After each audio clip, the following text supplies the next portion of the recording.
All right, that be looking for a motion to approve the meeting minutes from August 12th, 2025. So move. We have a motion by member Kent Second. and a second by member McCamey. All those in favor? Aye. Aye.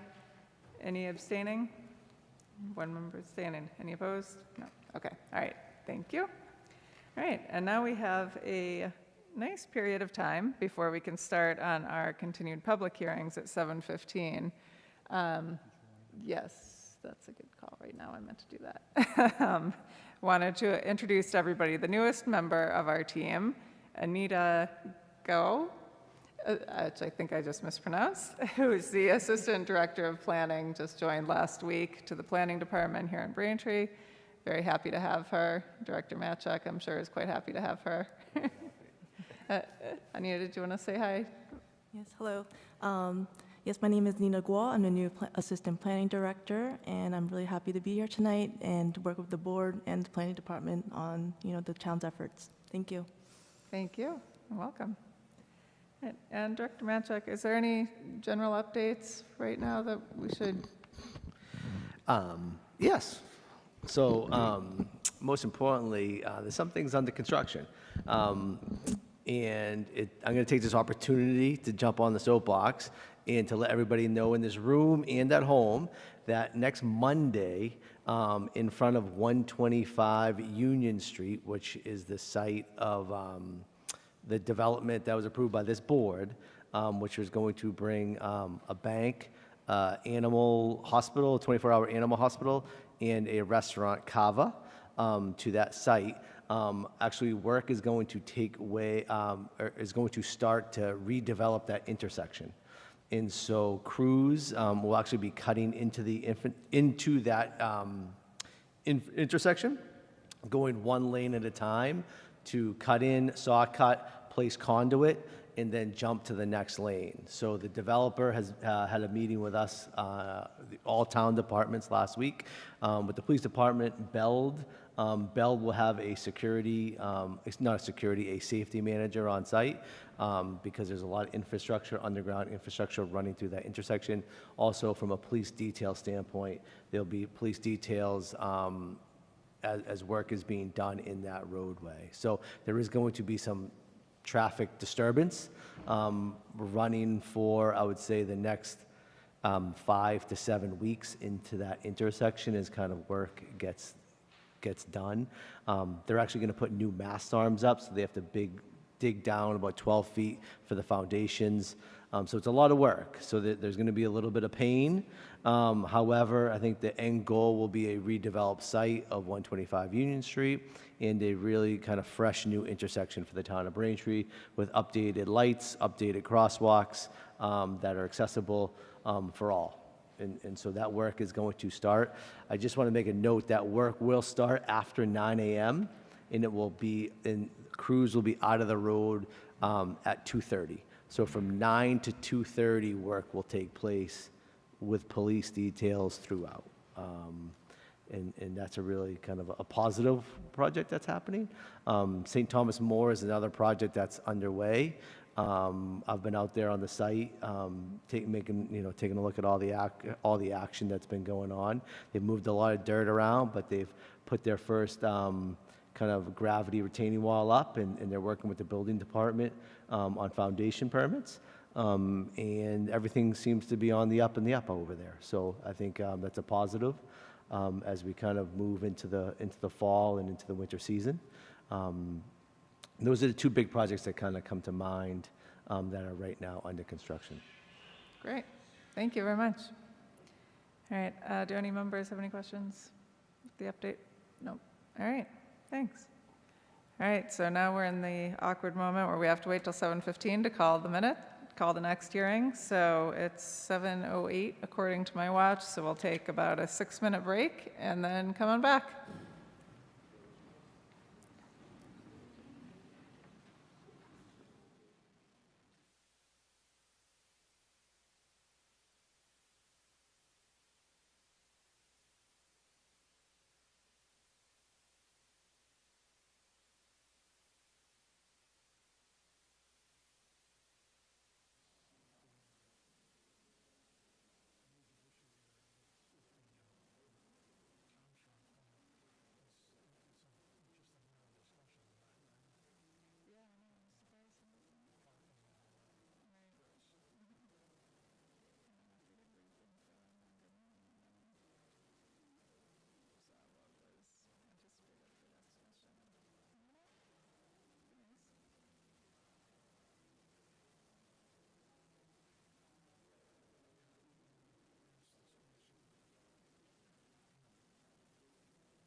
All right, good evening again. We have reached our 7:15 point, and we can move into the continued public hearings this evening.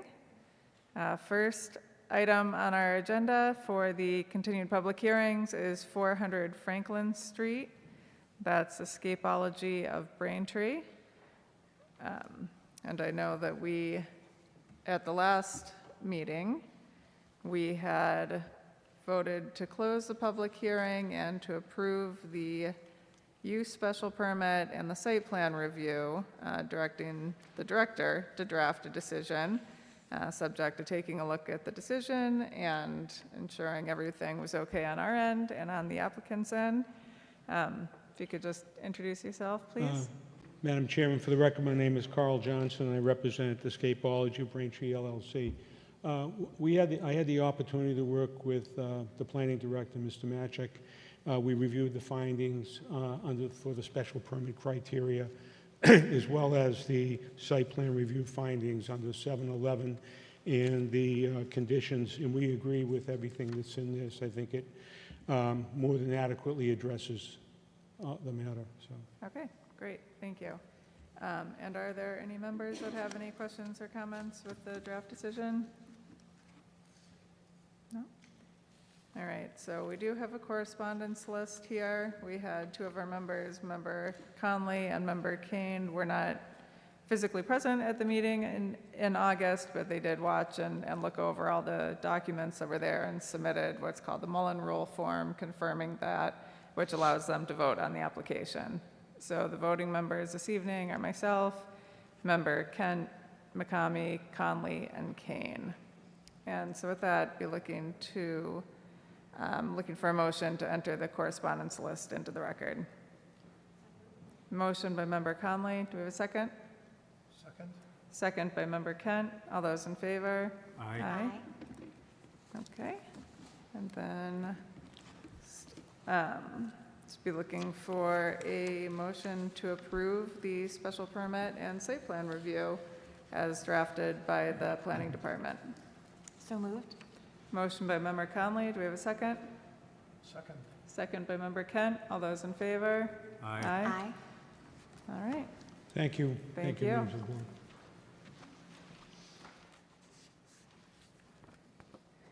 Okay, next item in our list is in a similar situation. That's 160 Granite Street, Beayshore Athletic Club. We did have a presentation on this agenda item in August as well.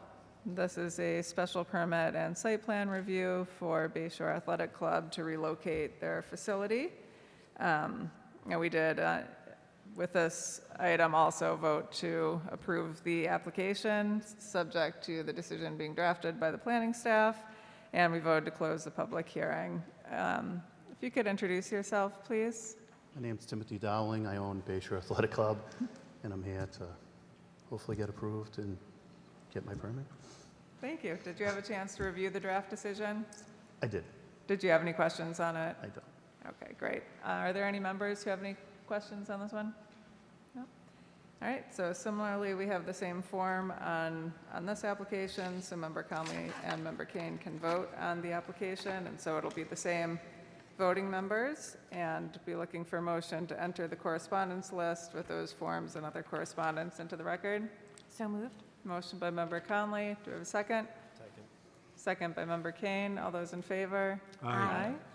All right, and I'll be looking for a motion to approve the special permit and site plan review according to the decision drafted by planning staff. So moved. Motion by Member Conley. Do we have a second? Second. Second by Member Kane. All those in favor? Aye. All right, you're all set. Thank you. Thank you very much. Okay. The next item on the agenda is 55 King Hill Road. That's Planning Board File 2504. The applicant for that grading permit has requested a continuance to the October meeting. Do you know the date of the October meeting?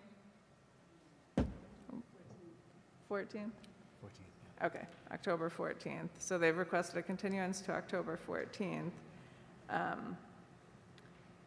So unless anybody has any questions, just be looking for a motion to continue to October 14th. So moved. Motion by Member Conley, do we have a second? Second by Member Kane. All those in favor? Aye. Okay. Next item is 29 Messina Drive, Planning Board File 2505. This is an application for special permit and site plan review. And we have the applicant here with us this evening. If you could introduce yourself. And I understand Director Matchak is going to help with the presentation. Okay, great. Hi everyone, my name is Ting Ting. I am the owner of Wicked Puppies, and these are my design team. So since we presented in July, we were asked to do more research on industry standards, and we did meet with Director Machat offline, I think in late July, and we did talk about how to get prepared for today's hearing. So I did draft a summary of dog daycare industry standards, and Director Machat has that filed, so I can just generally go over the standards. So we have the design and layout, the physical space. So for that, we did consult with 3 different companies that are specialized in animal facilities, 2 of which are construction companies. One is called Design Learned, and they're in Connecticut, so they can come and do a site visit easily. They specialize in MEP type of animal facility, and the other one is called TWC. They specialize in like floor, fence, wall materials, and things like that. I also hired Dog Gurus as the consulting company, and they have been in business for about 25 years, supporting the new and upcoming animal facilities. So I schedule coach calls with them and ask them questions and ask for the guidance. So with the research I did and help with these 3, information from these 3 companies, I drafted the industry standards. So the standards includes the design and layout of a physical space, and each of the layout, the design complies with the requirement. And then also has the construction material for playgrounds, the play groups. So that's the play area for dogs, like how high the fence need to be, what type of material we need to use for the flooring and things like that. Also the cleanliness, health, and safety controls, the climate control in the facility, the noise control, the odor control, things in that nature. And then also has the equipment and supplies, like crates, water and food containers, how often they need to be washed. And then, so when I chatted with Director Macha, and he advised me to use Weymouth. Oh yeah, so this is the design. Yeah, maybe the ones with the floor plans show the count would be better. This you all saw last time. Yeah, you guys saw this last time.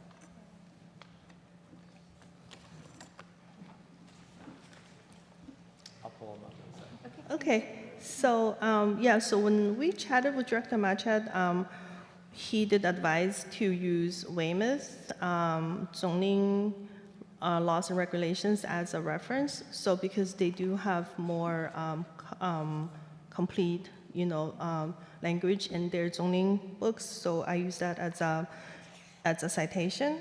And then I also talked about the health policies, vaccination records, spay and neuter policies, and following the zoning in the section 6-6806, and then also the off-leash play safety policies and the dog supervision. And then the last page is the citation that I used to compose this document.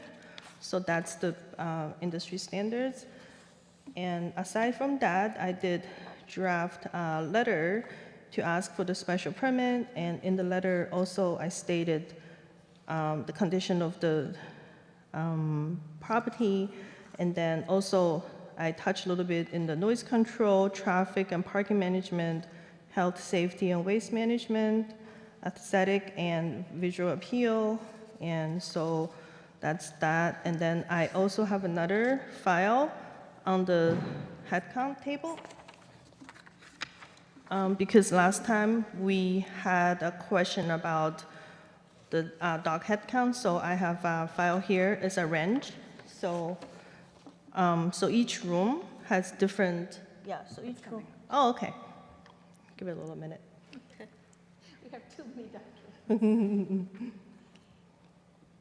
Yeah, so over here you can see each room has the range like 15 to 20, or the yards can contain 15 dogs in each yards. And then inside the small dog zone, the large dog zone, there is the dog timeout place, and it's also used as the evaluation space. So that's clearly spelled on those two PDF files. Yep. Yeah, so that's everything I supplied to Director Machak. All right, thank you very much. I can tell a lot of work went into the presentation. Thank you. Director. As a note from myself, I have been working with Ting Ting on this application. I know a lot of the material came in, but I think the biggest thing is, I know we talked about at the last meeting, was what is the industry standard for the size of the dogs, and what's the square footage needed in a play area. And so within this documentation, I will say the applicant's done a very nice job to kind of back into the numbers where she landed. I think one very interesting piece of material is the graph here that we have, and that kind of breaks down rooms, units, square footage, and the head count of dogs that would be allowed in each room. I do want to make a note that looking at the bylaws in Braintree, we don't really have anything in particular that go to kennels and dogs, and so I think we really, and from my standpoint, is a great opportunity to look to the town of Weymouth and look at their ordinances to see what they have, and take some of those ordinances and maybe kind of pull them into any decision, if appropriate, to move forward. So I think it's still kind of in the process in that light. However, I will say the applicant's done a great job to kind of pull in the industry standards to help educate myself and hopefully the board about doggy daycares. I'd agree, thank you. And is there, I'll ask, this is a public hearing, so I'll see if there anybody in the audience on 29 Messina Drive. No. Okay. Member McCamey, any questions, comments? Just to pick up where the director left off, I think it would be important for us, obviously to study other towns, and then to make a determination, what do we need? So, for example, is this a zoning issue, or is this a health code issue? And maybe there are others, I don't know, public safety, what things that the planning board can oversee. And I think that we need to have that in place before this can go forward. And I'm not trying to slow you down, I'm just simply saying that it's protection for us as well as yourself in case some dispute comes up. And so, again, I don't know whether it's zoning, I don't know whether it's health code, or what it is, but I really think, and even if it's, 3 lines or 5 lines or whatever it is, I just think we need something, For example, I like the fact that we have the head count, but do we need to, codify that at all, in terms of our rules or laws or whatever? So I don't know how we proceed. Maybe the chair has an idea, but I just think we need to have some items in place. Right.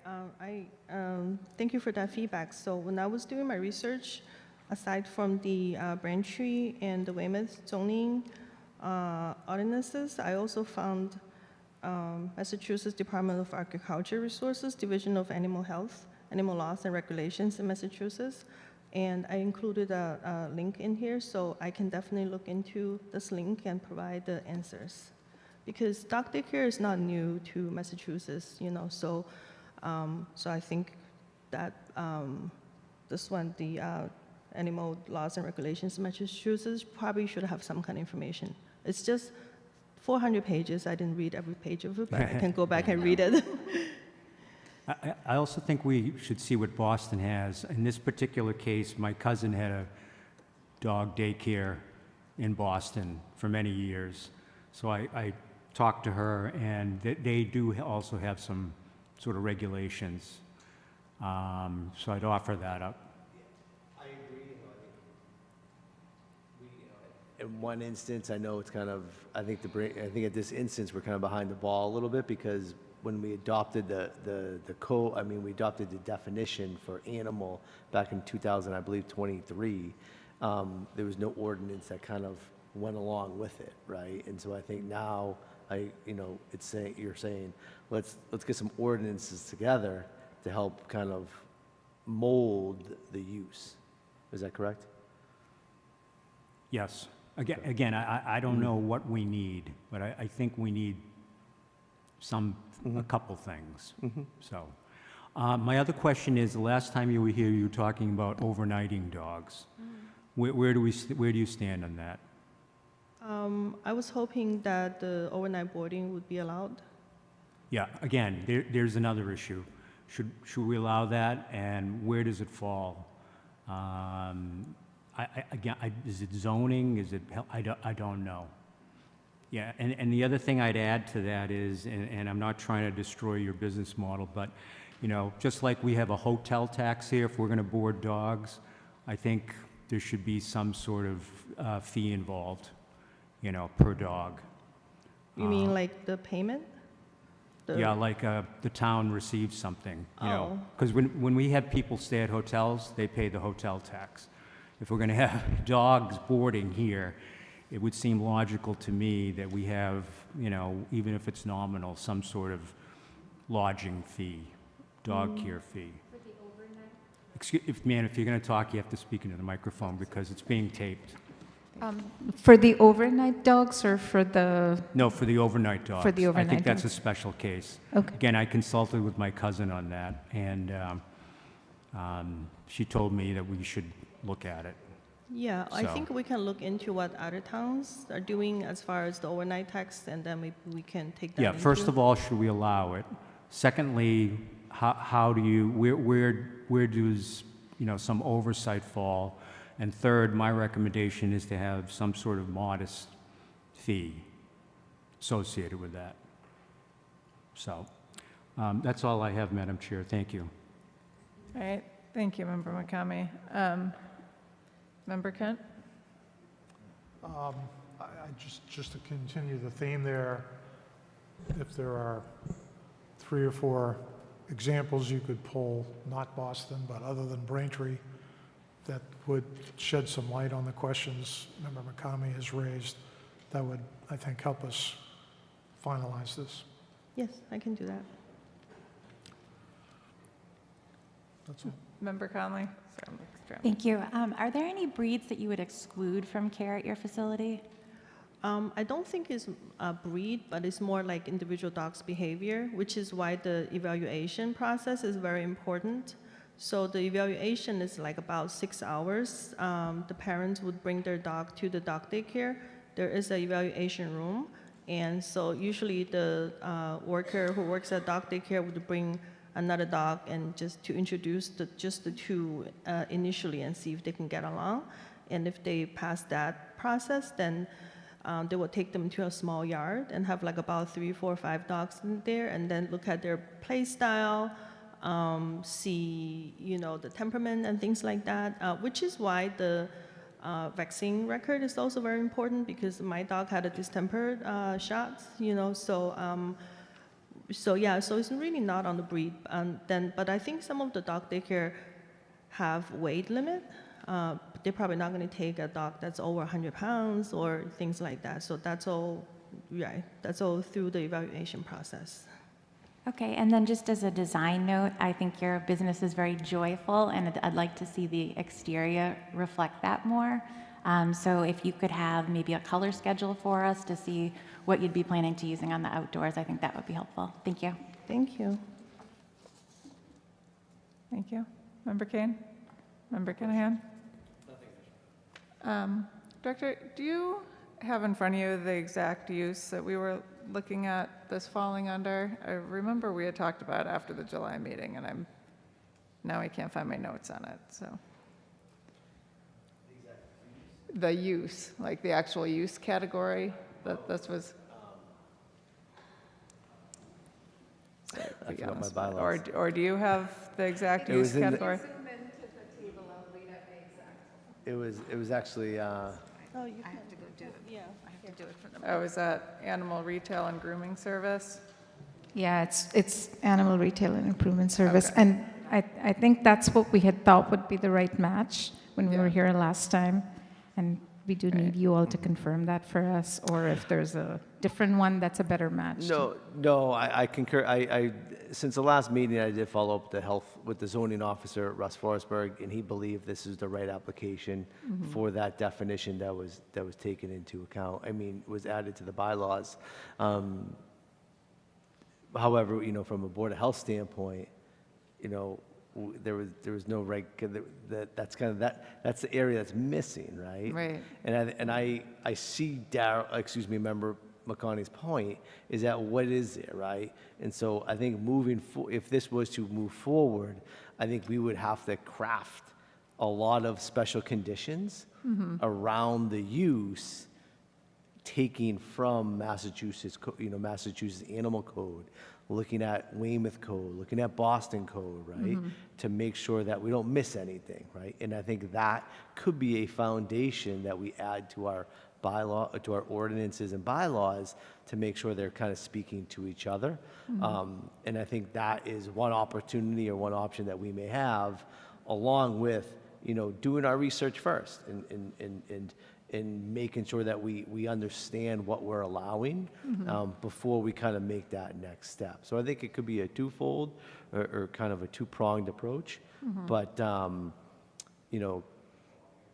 looking at the bylaw and not finding that second piece, that second step, has some difficulties.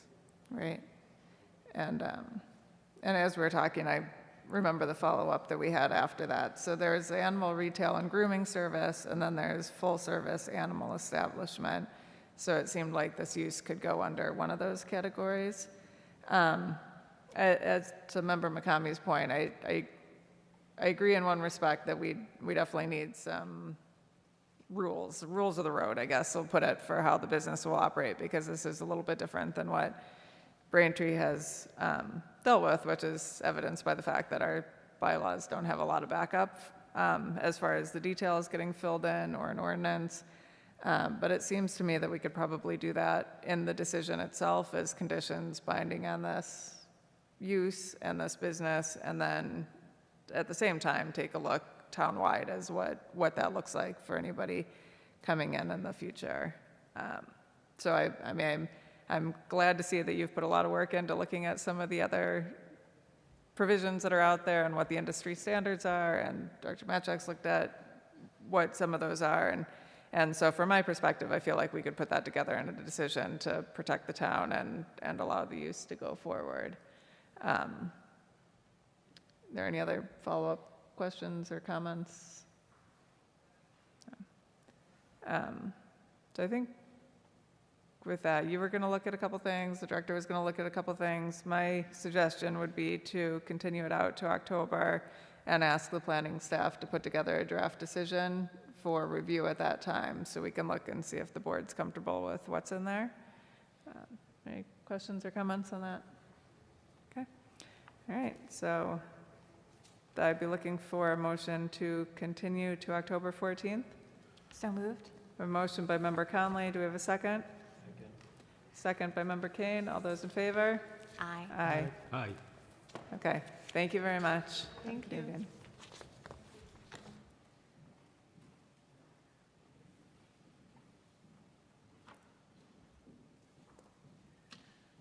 All right. And the next and last item on our agenda is 10 Plain Street, Planning Board File 2506.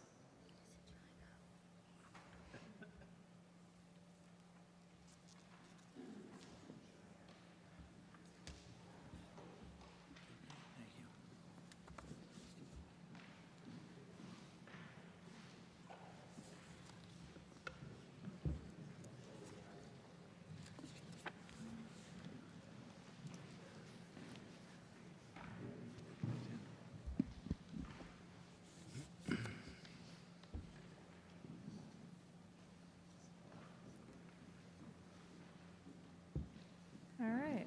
Good evening. You can Good go evening, ahead, proceed, Chairperson and introduce Crohan. yourself when you're ready.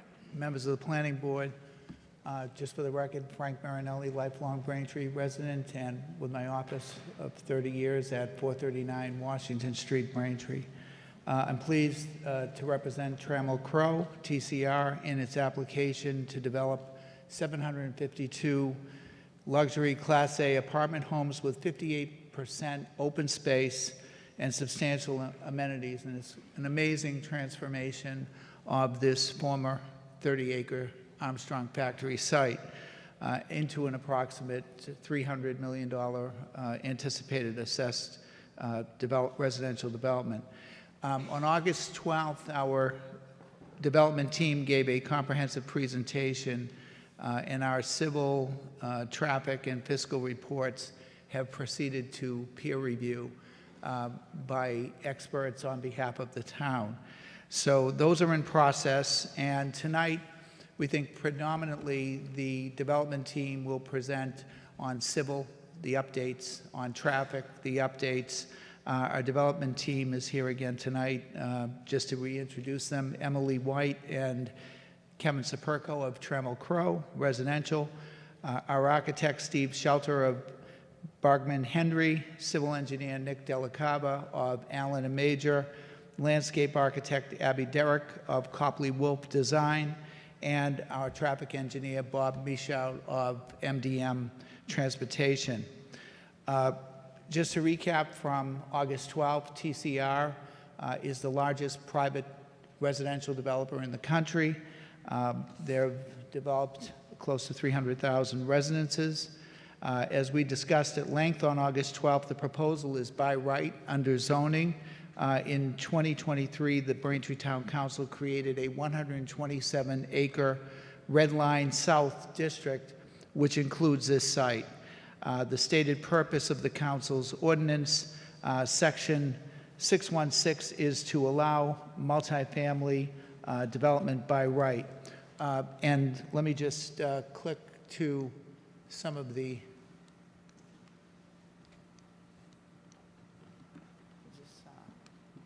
oh, there we go. Sorry about that. There we go. So that's tonight's agenda, and then we have the development team, and this is pretty much the before and after slides of the site, which we discussed on August 12th, the fact that it is a use by right. The only zoning approval process is called site plan review, and site plan review is limited to reasonable conditions, as it says in the case law, not conditions that would impose any unreasonable delay of a by right project or make a by right project infeasible in any way. Oh, okay, thank you. So the proposal tonight does not require a single variance. Everything complies with the Section 616 ordinance that was passed by the council. Just to orient the board, having trouble with this clicker here.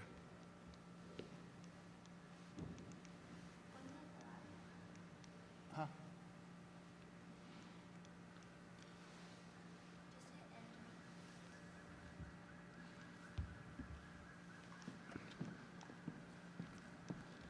Is it okay if it sits up here? All right, that's fine, yeah. Okay, great. That's fine, You want it on top, yeah. Perfect. and then you can just hit enter. So I'll just manually hit enter. But anyway, there is the before and after, the old factory. All buildings on the site will be demolished, and when we complete the demolition, you will have 2 phases. The first phase is 427 residences, and that's shown on the westerly side in blue.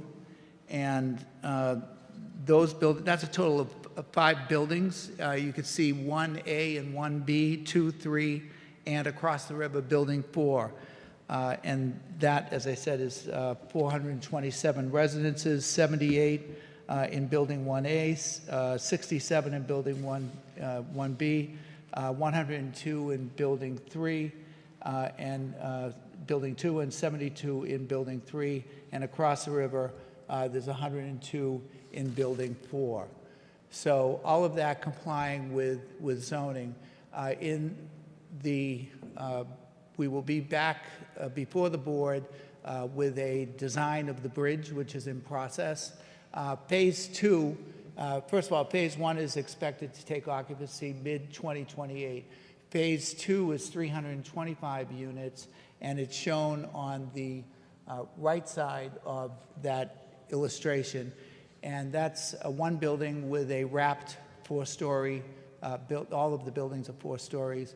That's wrapped with 4 stories of parking, pool, and other amenities.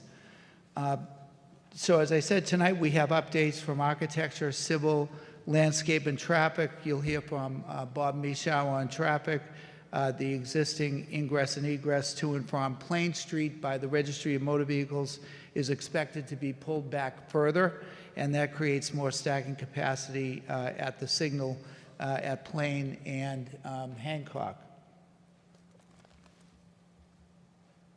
This is the zoning compliance table. And as I said, there's complete compliance with zoning. The site has approximately 58% total open space, and that's almost twice the 30% that's required under Section 616.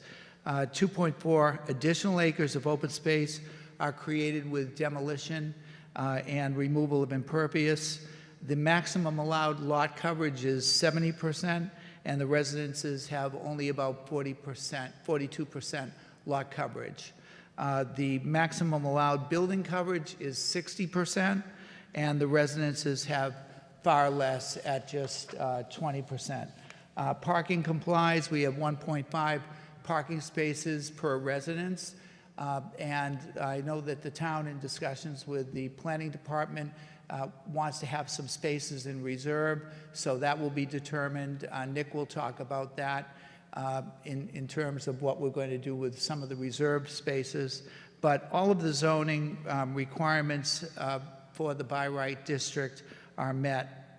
On the civil side, the peer reviewer, Eric Dias, is working on behalf of the town.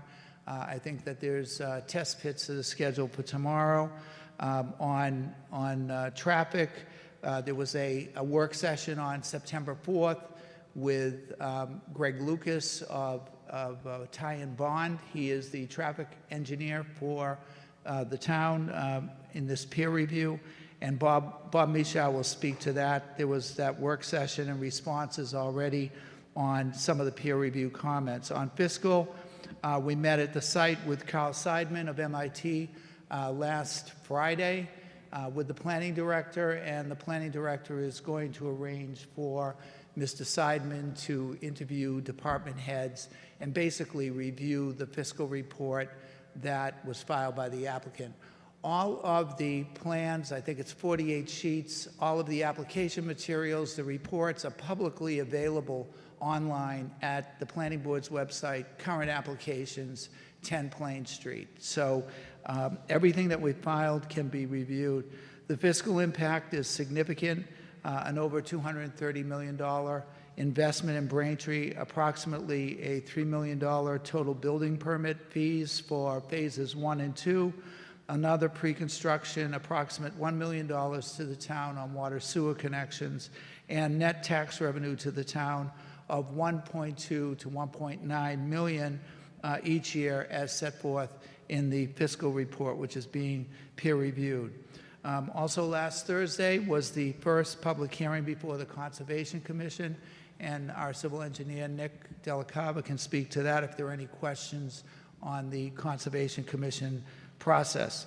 So at this time, I'll turn it over to the architect, Steve Shelter of Bogman Hendry, for his updates. Then we'll hear from civil engineer Nick Delacava, if that's okay with the board, of Allen and Major, and then Abby Derrick of Copley Wolf Landscape, and finally Bob Michow on the traffic and peer review responses.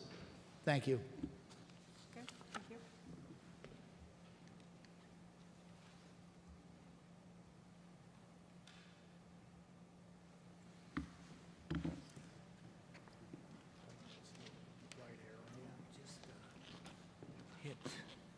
Hit enter. Hit enter.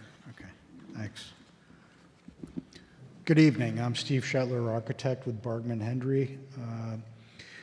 We're architects in Boston, and I'll walk you through updates. It's hard to see here. I can't really see what.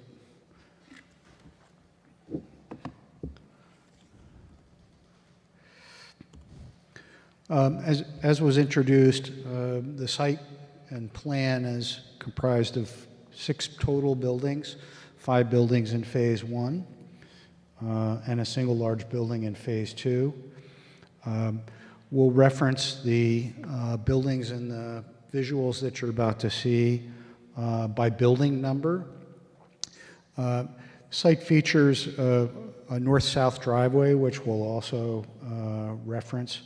The south end of the driveway at the intersection of the Plain Street roadway and the north-south drive is a roundabout, and then the roadway travels north to Building 3, and there's a turnaround in Building 3, and then an east-west roadway across the bridge to Building 4.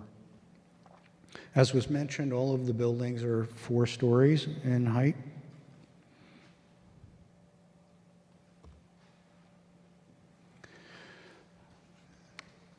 The slide's a sampling of multifamily housing projects that our office has successfully completed throughout New England.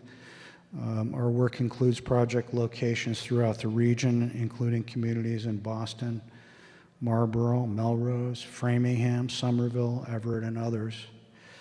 Our approach to building design employs varied massing, projections, and height changes to reduce scale, to provide interest, and to address the specific site conditions of each project.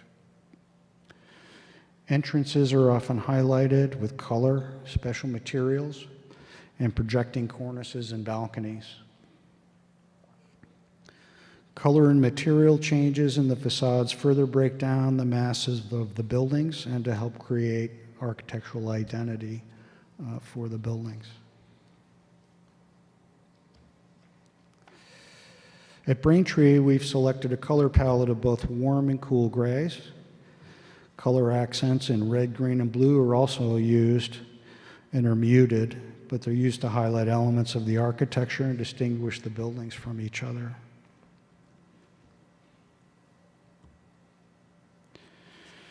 The materials from the project proposed use pre-finished clapboard siding and fiber cement panels, primarily rendered in both warm and cool grays. These materials are long-lasting, have low maintenance, and are fire resistant. We also use brick and wood claddings, or proposing brick and wood claddings used in areas to highlight unique conditions such as common spaces, amenities, or building entrances. Moving into each individual building, this is Building 1A along the south end of the site in Plain Street.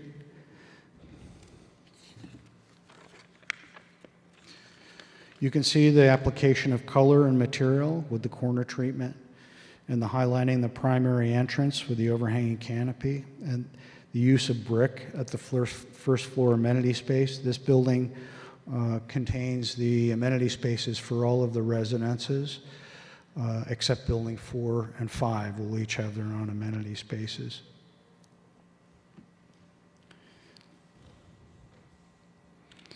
The white projecting element used at the corner helps to break up the mass and to provide interest, and used in conjunction with the blue accent and the grays to develop the look of Building 1A. Its direct neighbor to the east, Building 1B, colors employed at the corner pavilions and the roof line is raised to further differentiate them architecturally. The entrance features the use of wood look siding and a projecting cornice as well to help identify that. Again, you can see the use of the warm and cool grays as the predominant cladding material and color palette with the pavilions highlighted.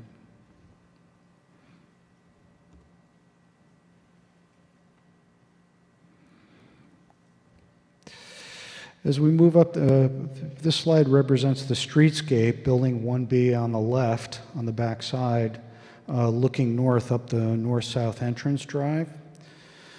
Buildings 1B and 2 are on the left. Building 5 is on the right. The various colors and trims are used to hold the streetscape and to highlight corners and site conditions.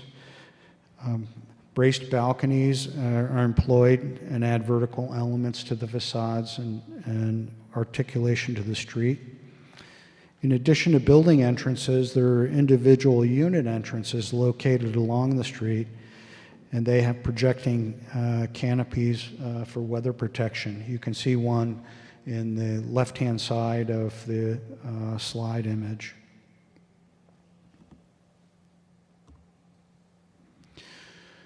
Buildings 1B, 1A, and 2 are designed together to define the street. You can see the lower elevation where the corner pavilions, the colored pavilions are highlighted. In the lower elevation, 1B is on the left, and to the north on the right-hand side of that elevation is Building 2.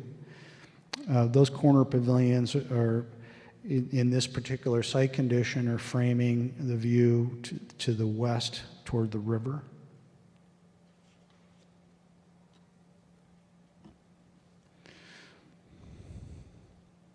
Building 3 is the northern terminus of the main north-south roadway. This view shows the 3-story elements and projecting cornice to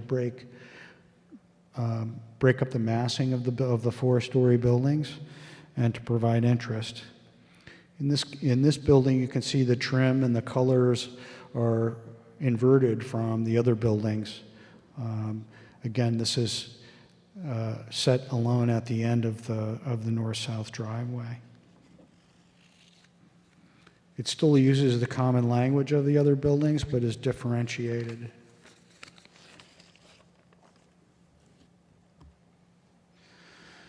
This view of Building 5 is the largest building proposed under the plan. It offers lots of opportunities and challenges for the development of the streetscape. The lower elevation represents this and shows the various design elements that include material and wall modulation, height variation, and massing along the south elevation. The perspective view from Mahar entrance shows how the lower massing elements and projections provide interest and particular identity to the building. We aspire to make a project that enhances the neighborhood and that the Braintree community will appreciate and admire. We trust we're on the right track here, and we welcome feedback from the board and the community. Thank you. Thank you.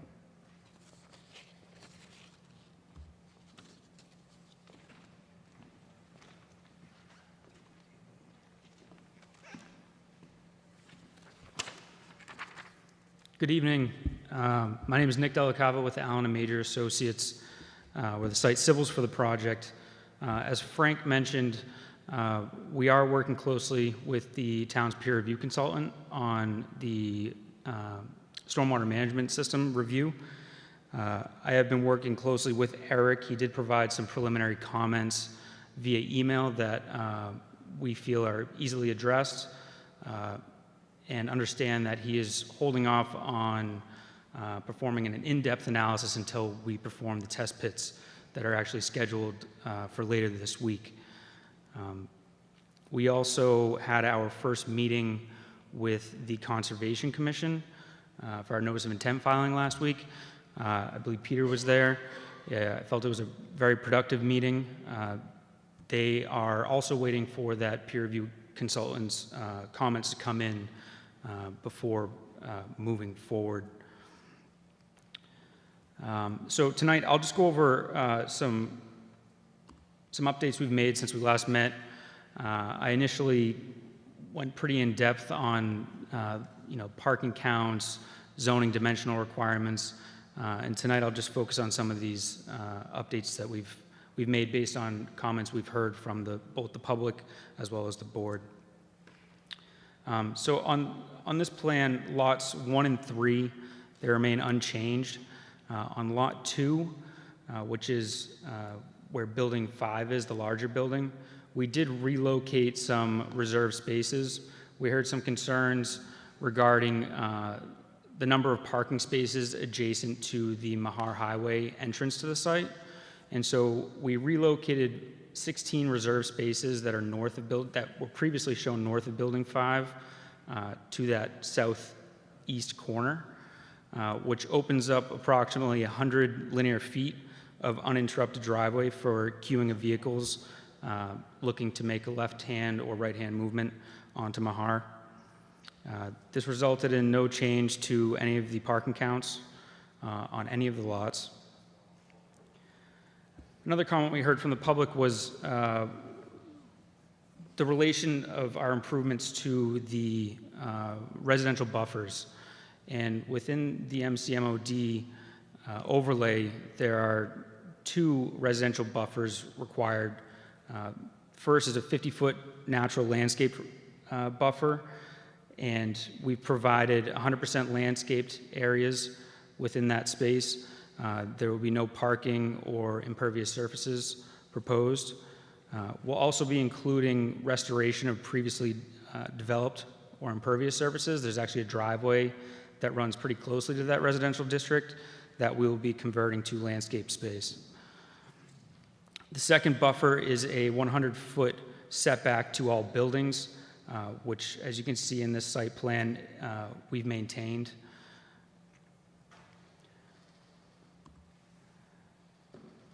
This is just a visual of our test pits that we're looking to perform. We have a total of 14 located throughout the site. We've coordinated the location of each of these closely with the peer review consultant to get his blessing before going out there and actually performing the work. We have 12 of them located on the east side of the river, where the majority of our infiltration systems are proposed. We do have 2 additional test pits positioned just north of building 4 on the west side of the river. We heard some concerns that we're not infiltrating enough on that side of the river, and again, as I mentioned at the last meeting, that side of the river is primarily covered by an AUL, which restricts groundwater recharge. It also has shallow bedrock conditions based on preliminary underground investigations that were performed. But we did find a corner at that just north of building 4 where we think may be the best opportunity for underground system, if at all. So we will perform 2 test pits up there, and if they come back with favorable results, we'll definitely look into putting a system there as well. We've added a bioretention area just on the east side of building 4 on the west side of the river. It's kind of shown there in blue. This system helps reduce the number of outfalls that are discharging directly into the river. We previously showed 5 on the west side. We've reduced that to only 2, with one being a flared end and the other is actually going to sheet flow. We proposed this new,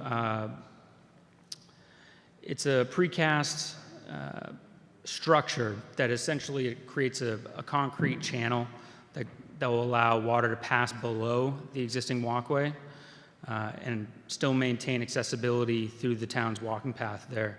But it pulls that discharge location a lot further back from the riverbank itself.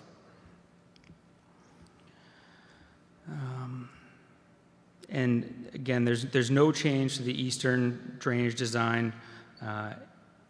If the test pit results come back with results that require us to modify any of the drainage systems, we will certainly do so and coordinate that process closely with the peer review consultant. And that's all I have for you tonight for updates. I'll hand it off to Abby to go over some of the landscape items. Thank you.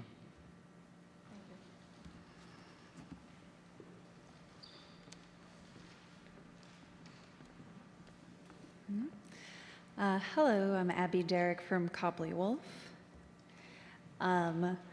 Some of our, kind of reiterating from last meeting, some of our main design goals were to really highlight and expand upon the natural resources of the site, especially the river that cuts through the center.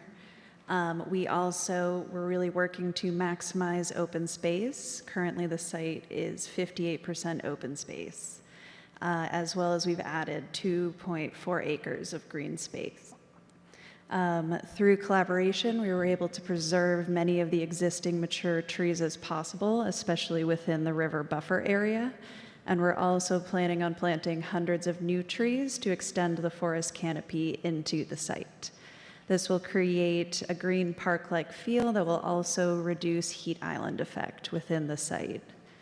Looking at the public amenities highlighted on this slide, we are expanding the public amenities. Currently, we have the existing public boardwalk, which is in blue, from Plain Street to the fish ladder on the north side of the site. That's points A to point B.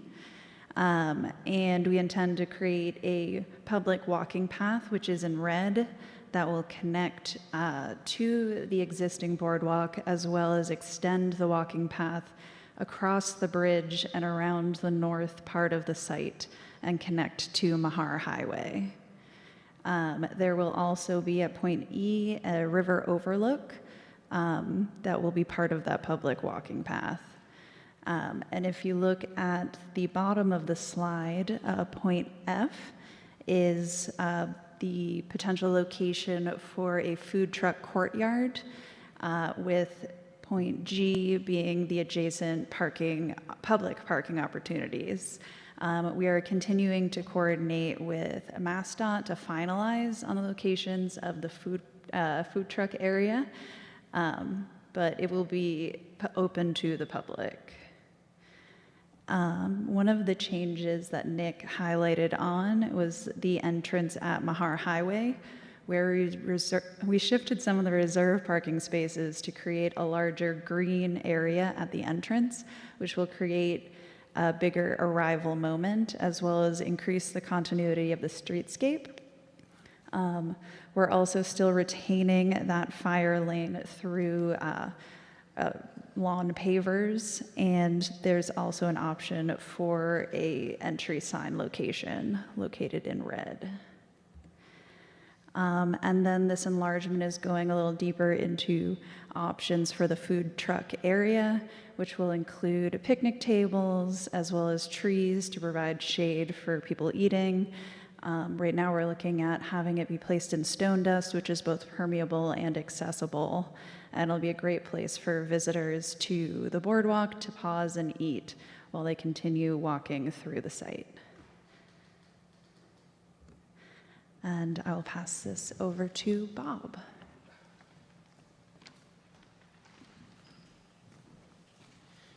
Thank you, board members. For the record, Robert Beayshore, Managing Principal of MDM Transportation Consultants. What I'd like to do is really provide a high-level overview. Is it the enter button that we do?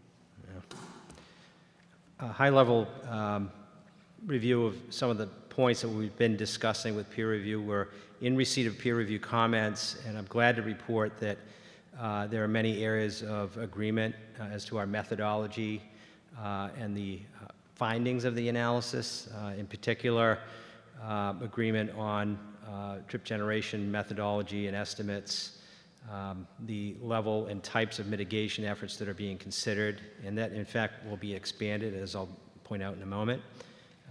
Clarification that we are in fact in conformance with the zoning bylaw Article 14 thresholds. The impact of this particular project, because it's replacing a series of very active uses on the property, is a de minimis change over the entire course of a day in terms of traffic generation, less than 1% change. And we're continuing to participate in conversations with MBTA, MIPA, and Mass DOT as we proceed through this local process. What peer review has identified as requested additional information, data, is some refinements to site access in particular, which Abby just mentioned one of on the Mahar side. An expanded study area to include 5 additional locations, including South Braintree Square and locations along Washington and Franklin Streets. An expanded crash analysis that includes local crash records, a deeper dive into pedestrian connectivity, in particular the sidewalks that are near and connecting to the site. And finally, some commentary on travel speeds and measures that might be implemented to mitigate and reduce speeds that have been measured and reported in the studies.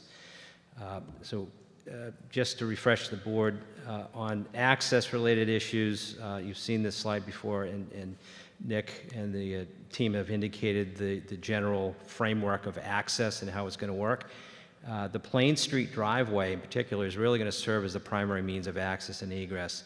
And in fact, as part of the Phase 1 component of development, that's the first 5 buildings, it will really provide the sole means of access, vehicular access to and from the property.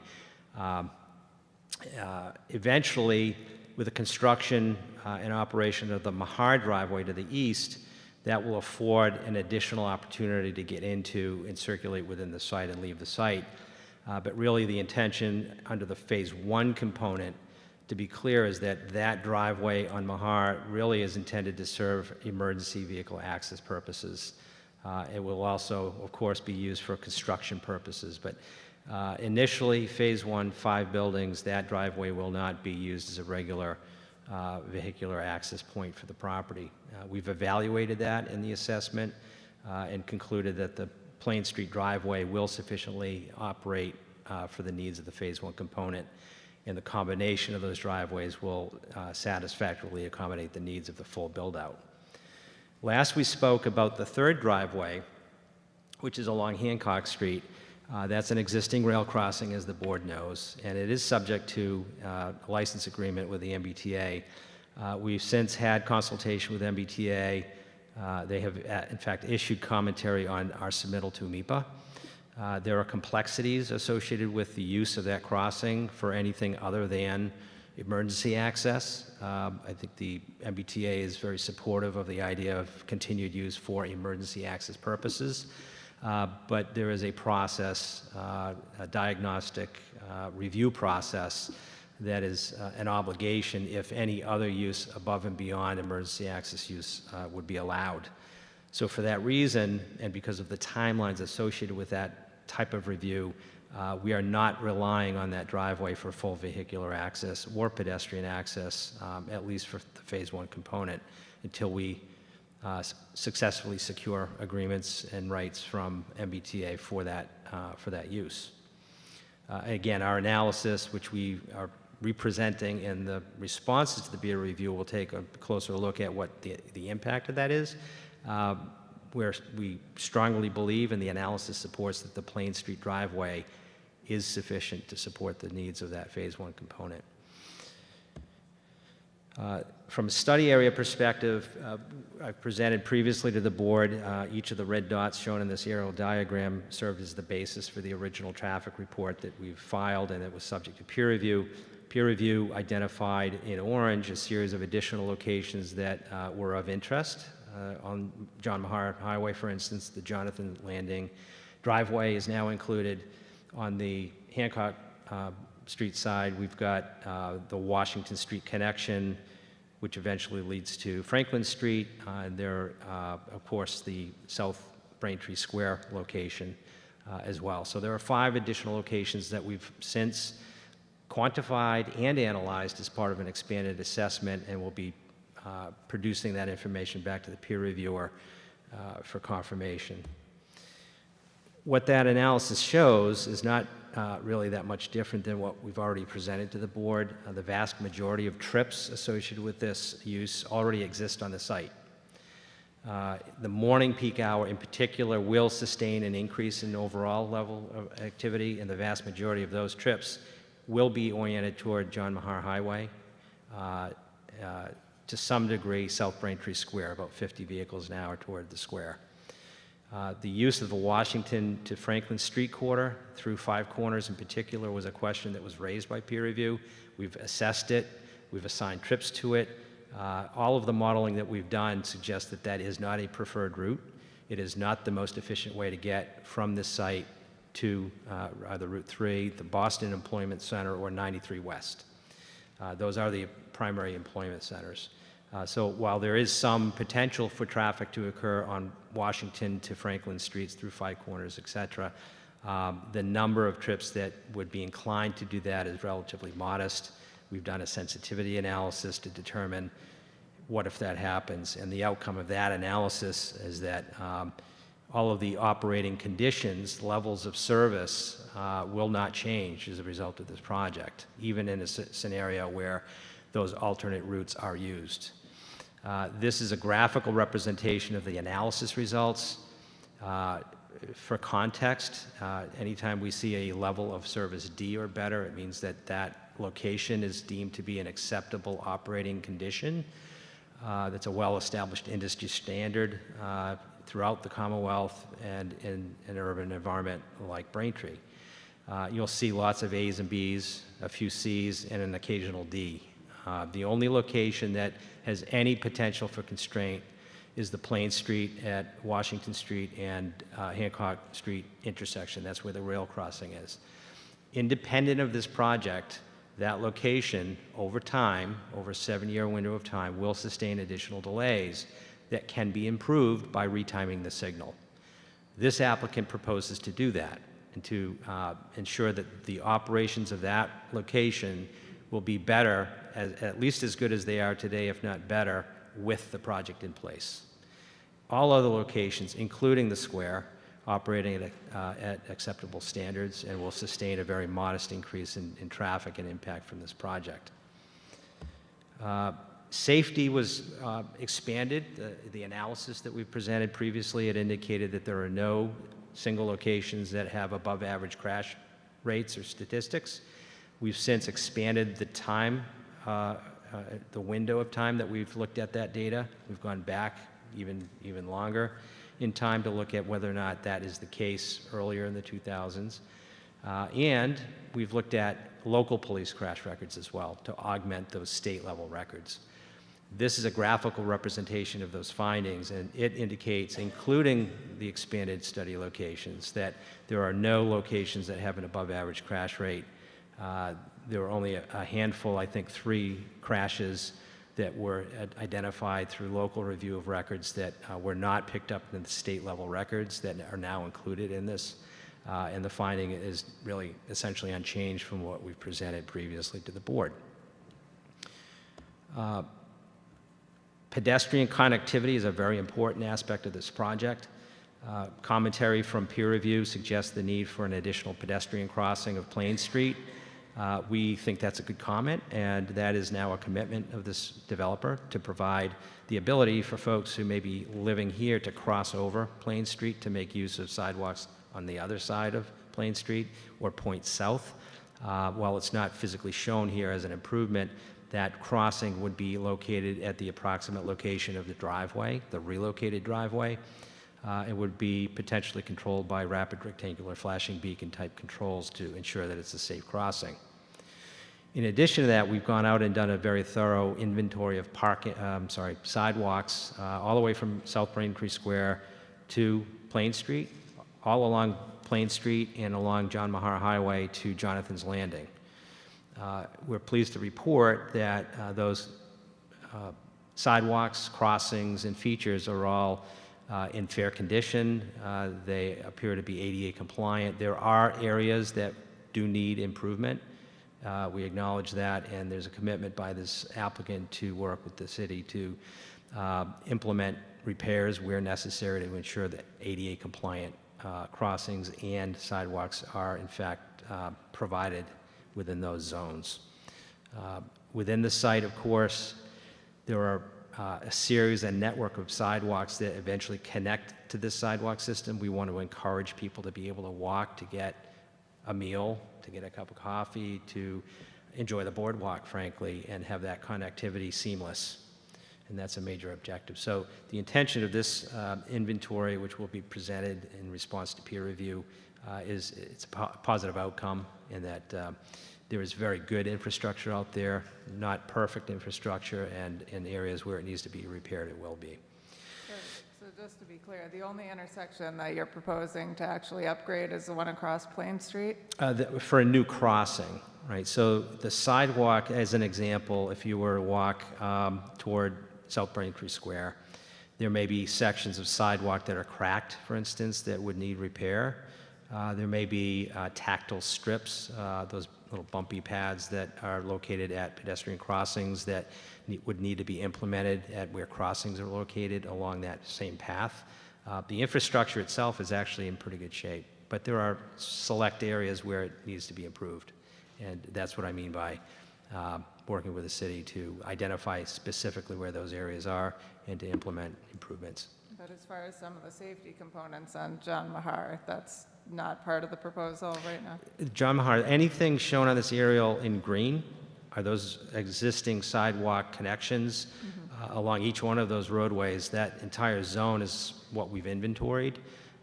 We have photos and flagged locations of where repair, bless you, may be required. So this is a comprehensive review. It's not just along the site frontage. It's really all the way up to the square, all the way up to Jonathan's Landing, all along Plain Street between Washington and Hancock Street.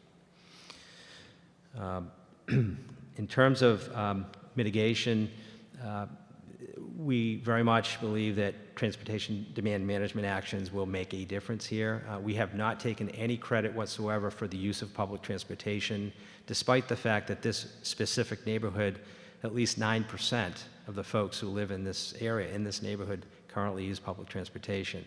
We're located immediately along a bus line, bus 230, that runs up to the T. The T is in fact walkable from this location as well. So there are going to be features of how TDM is programmed to encourage that use. So I just spoke about one of those, ensuring that the pedestrian infrastructure, your ability to walk to those locations, to a bus stop, are enhanced and ADA compliant. We want to make sure that bicycle facilities are accommodated within the site, so to the extent that becomes a mode of transportation, particularly for last mile connections to the T station, that those resources are available to residents. We know that the city's in process right now of looking at adding a bike lane to John Mahar Highway is one example of how you can leverage that type of mode to get people out of cars and onto alternate mode of travel. EV parking is a component of this, and of course there will be a separate charge for parking, unbundled parking, which is an incentive to own fewer cars, to rely less on those types and modes of transportation. The project itself will be subject to monitoring upon building occupancies at a certain level. As would any other project in the city, we go back and look at the actual performance to make sure that it's performing the way that we thought it would in terms of where trips are being generated and to what degree those trips are being generated. Off-site improvements have been expanded to some degree through the peer review process and discussions. The signal retiming at Plain Street and Hancock Street has always been part of the plan.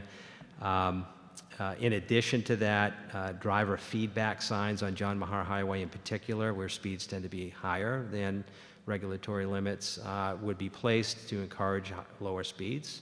Those types of controls have been shown scientifically and through studies by Federal Highway and others to have a positive effect in reducing speeds by about 4 to 5 miles an hour. We talked about the new pedestrian crossing at Plain Street to ensure that pedestrian connectivity and the selective sidewalk repair and crossing repairs were necessary. I think Nick's already mentioned the notion of trying to reduce parking that's actually built by banking some level of parking, reserving that parking.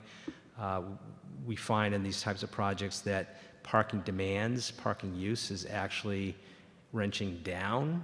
It's trending down, where 10, 15, or 20 years ago, you might see parking demands at 2 spaces per unit. We're providing 1.5 in this particular case, which has been shown through many studies, real studies and inventories, to be more than adequate to support the needs of a project. We'd rather have more green space than more paving, but the site will be compliant with zoning nonetheless. So I think that concludes what I have to say. We're very much looking forward to continuing the conversation with peer review. We have the responses ready. They have not been submitted yet. We wanted to do that after this hearing so that we had the full benefit of any potential input the board or public might have in those responses. Thank you.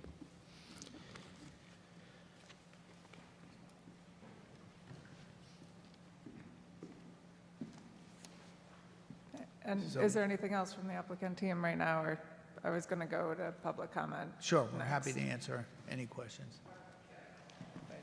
I know I have some questions, I'm sure other members do. But it is a public meeting, so if you come on up, just state your name and address so that we can get it on the record in the minutes. Try to keep the comments to the information presented tonight. We're not deciding this tonight. We have a long way to go, and just try not to be repetitive. Thank you. Please go ahead. Good evening, Madam Chair and board members. My name is Pat Mulcairn. I live at 12 Ellery Street. I'm also president of the Quincy and South Shore Building Trades Unions. We represent thousands of hardworking men and women right here in Braintree. I'm just hoping that the owner or the developer keep those residents in mind when choosing a general contractor for this project. And I'd like to ask the developer if they would be willing to sit down for a conversation about the project with the building trades unions. Thank you. Thank you. Go ahead. Good evening. Yes, sorry, just I'm 1 second sorry. before you begin. So usually we'll have the public comment, and then the applicant will have an opportunity to respond at the end. Thank you. Go ahead. Good evening. My name is Joe Moscaratolo. I live at 416 John Maha Highway. And thank you for allowing me to speak at this meeting. I'm representing the Board of Trustees at Jonathan's Landing. We've sent a letter to the Planning Board expressing our concerns and recommendations. I've lived at Jonathan's Landing for 18 years, in the neighborhood for an additional 20 years. As I put this all together, I have seen many changes on Maha Highway. I'm here to address the project, but I'm here to bring your attention to safety along this 1/2 mile strip from Plain Street to the T station. As we view Ivory Plaza at the toll line and Dunkin' Donuts entrance and exit, it is very dangerous for both vehicles and pedestrians. Please note that there are 3 plazas and 1 condominium development along this 1/2 mile stretch. Also note that the name of part of this stretch is John Maha Highway. The name highway means you can drive fast.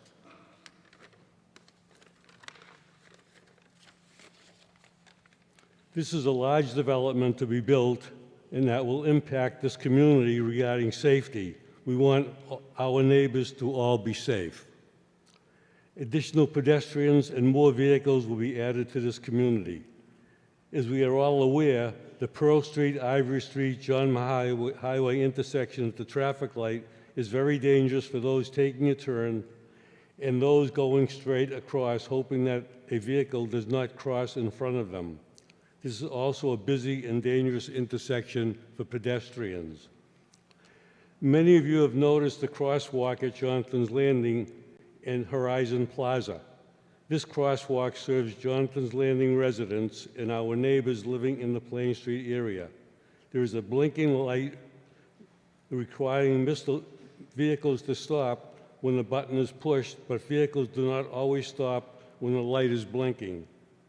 This cross light does not get the message across to drivers, and many times due to the speed in which the vehicles are traveling. It is also sometimes difficult for vehicles to leave Jonathan's Landing and Horizon Plaza. There are school buses stopping daily at the entrance to Jonathan's Landing. Parents park their vehicles while waiting for and dropping off their children. With children living in the new community, there will be a need for more school buses. The speed limit on John Maha Highway is 30 miles per hour and is not being followed. There is not a speed limit sign posted along John Maha Highway. If you look behind a large tree branch between Pearl Street and Jonathan's Landing, you will notice a sign stating, "Left lane must turn left." This section is only one lane. This is the same traveling from Plain Street towards Jonathan's Landing. Signs may have been posted before the yellow lines were painted. As I mentioned highway and what that word means, a main public thoroughfare, particularly one connecting towns and cities, often characterized by high speed limits and multiple lanes. Please keep in mind that this is a cut-through for those coming and going to and from our neighboring towns. We're going to be good neighbors. We want this 1/2 mile stretch to be safe for all. Thank you. Thank you.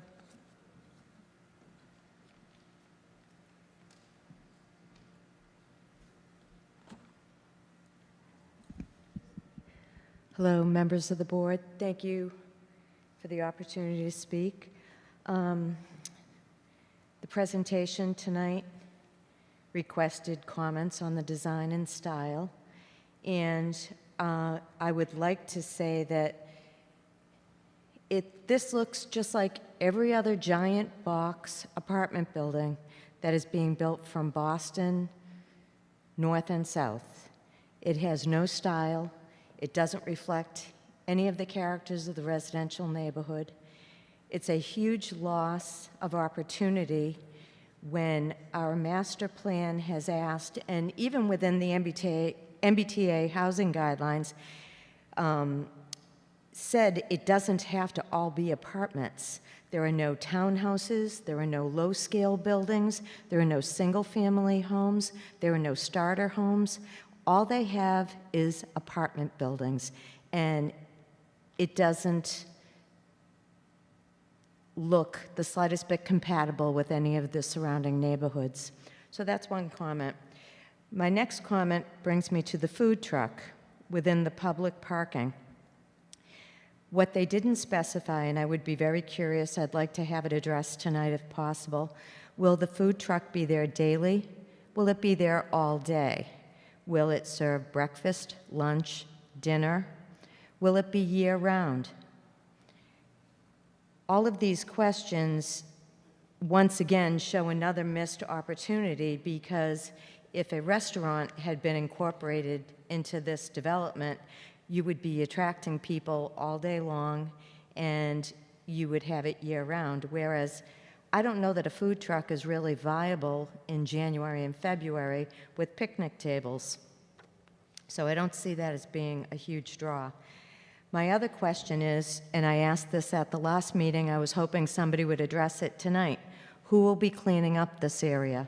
Who will maintain the trash and make sure there is no litter blowing into this new cleaned-up riverway? Who will clean the walking path? Again, that was asked at the last meeting, still not addressed tonight. And then my last issue, I'm curious, what measures will be done to direct the traffic and control the speed within the development itself? Because anyone that's ever been at a development this large in scale knows cars drive without any direction, and they tend to drive fast, and it just leaves the opportunity for a lot of things to to go wrong. So I think that's something that needs to be addressed as well. Thank you. Thank you.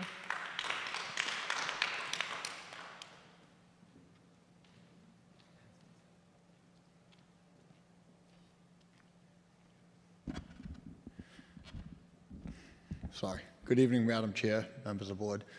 Dan Cody, 30 Torrey Road, also business agent for Boston Pipers Local 537. First of all, I'd like to thank you all for a nice presentation. Looks like a very interesting project. I'd just like to follow up with a couple of my observations. The first of which would be, if I'm correct, they said they're only going to be using the Plain Street for egress, access and egress. My concern would be the traffic that would come up onto Route 37, you know, when we're coming from Five Corners towards the projected project. I would just hope to see more than one means of egress for that many units. And then I'd also like to say, I think we are missing an opportunity with not having some sort of a restaurant. If we do have the food trucks, that could be that. But what would would there be bathrooms included for that as well? Also, it just seems like in Braintree, we have all these restaurants and, you know, we could almost call it chain tree because they're all chains. There's an opportunity to have a restaurant that overlooks some water with the boardwalk.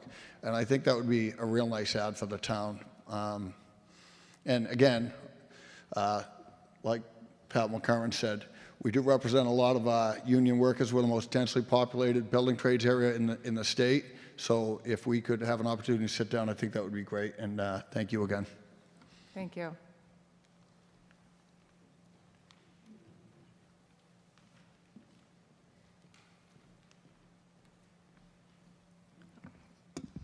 Good evening, board. This is Justine Huang from 25 Lakeside Drive.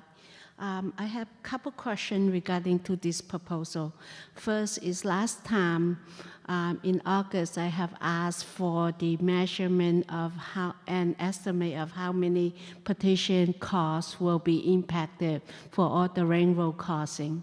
If you're looking at how the building goes, you have 3 different ways that the railroad is go across these triangles.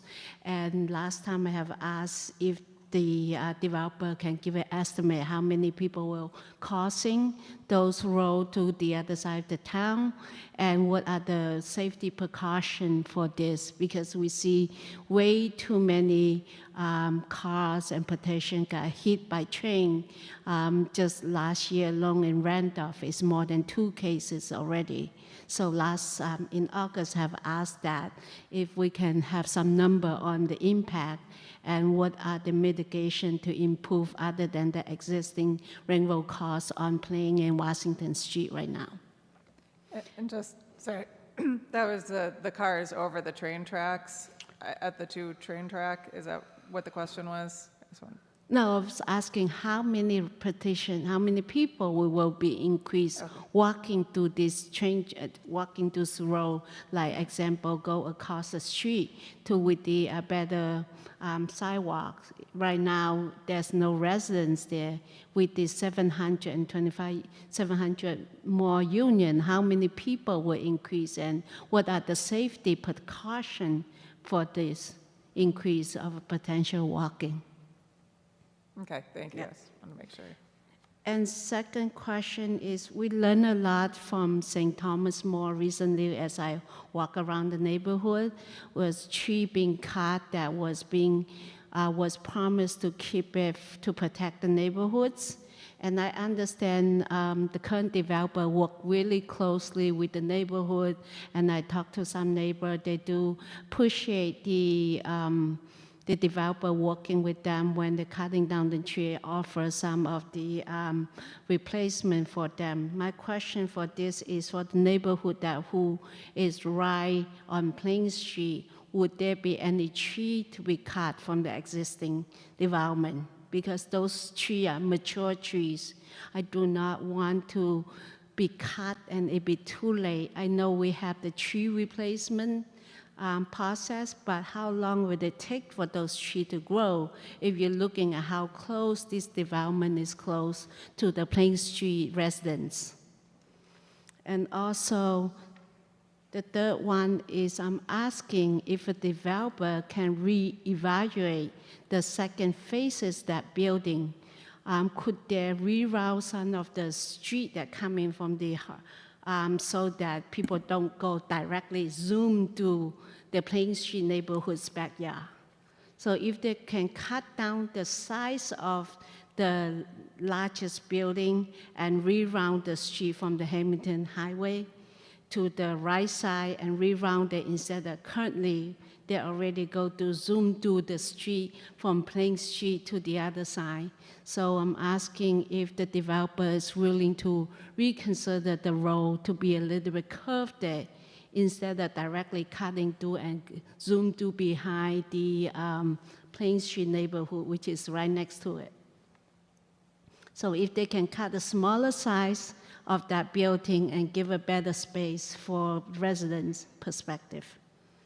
And my last question is, I want to understand currently for the river, Manaquet River, which direction is the water flow?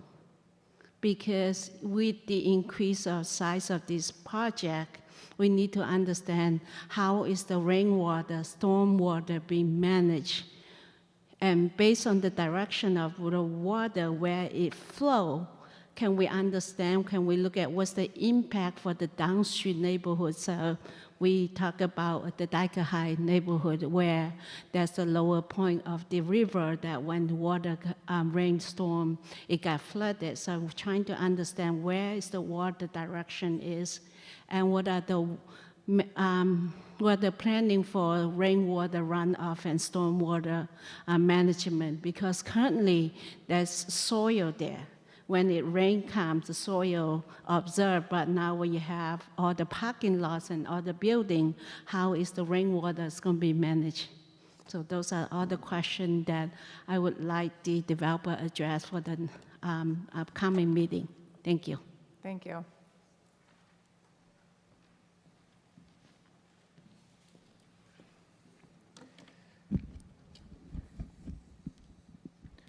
Hi, Rob Kadire, 306 Washington Street. Now I'm just going to go talk about the financial impacts here. Now, when I spoke with the developer back in June, he said that that there would be about 125 school-age children there that would be enrolled in the schools. The last meeting, they said they dropped it. I just want to know what methodology changed. It doesn't really make much sense. In my line of work, if the methodology changed or if the input variable changed, we need to know the reasoning behind it, and a reason based off facts and data, not just trust me on it.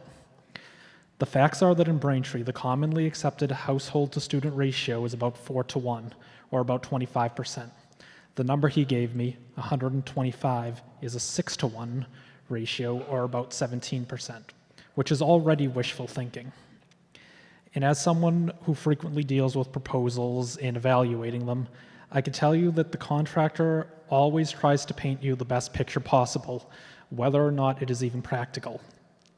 They'll make it look like you're buying a Michelangelo, but in reality, you'll be buying a low-value modern art cookie-cutter print. Without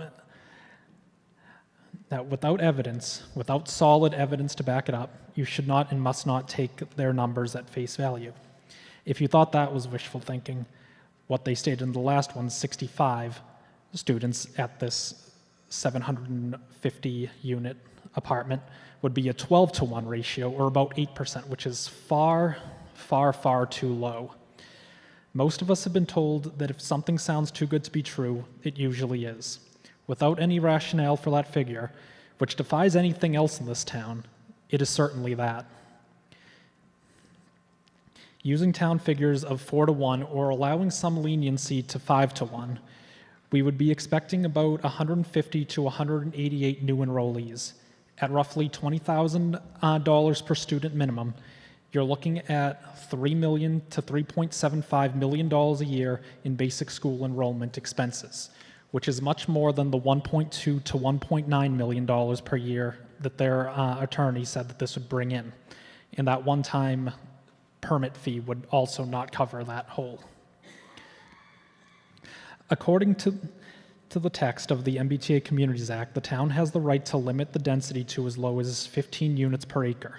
Limiting this one to that would be about 450 units, still too large for my liking, but it is allowed under the law. Enforcing that rule could save at minimum $740,000 to a maximum of $2 million annually on this proposal that they presented.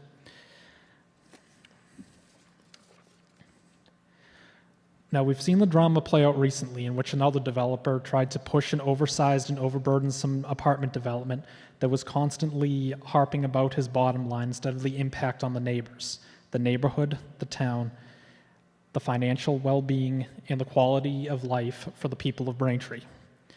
I've talked to many people in that area, and some of their concerns are, but are not limited to, traffic concerns, school overcrowding, effects on their property, the budgetary effects this project would have on the town.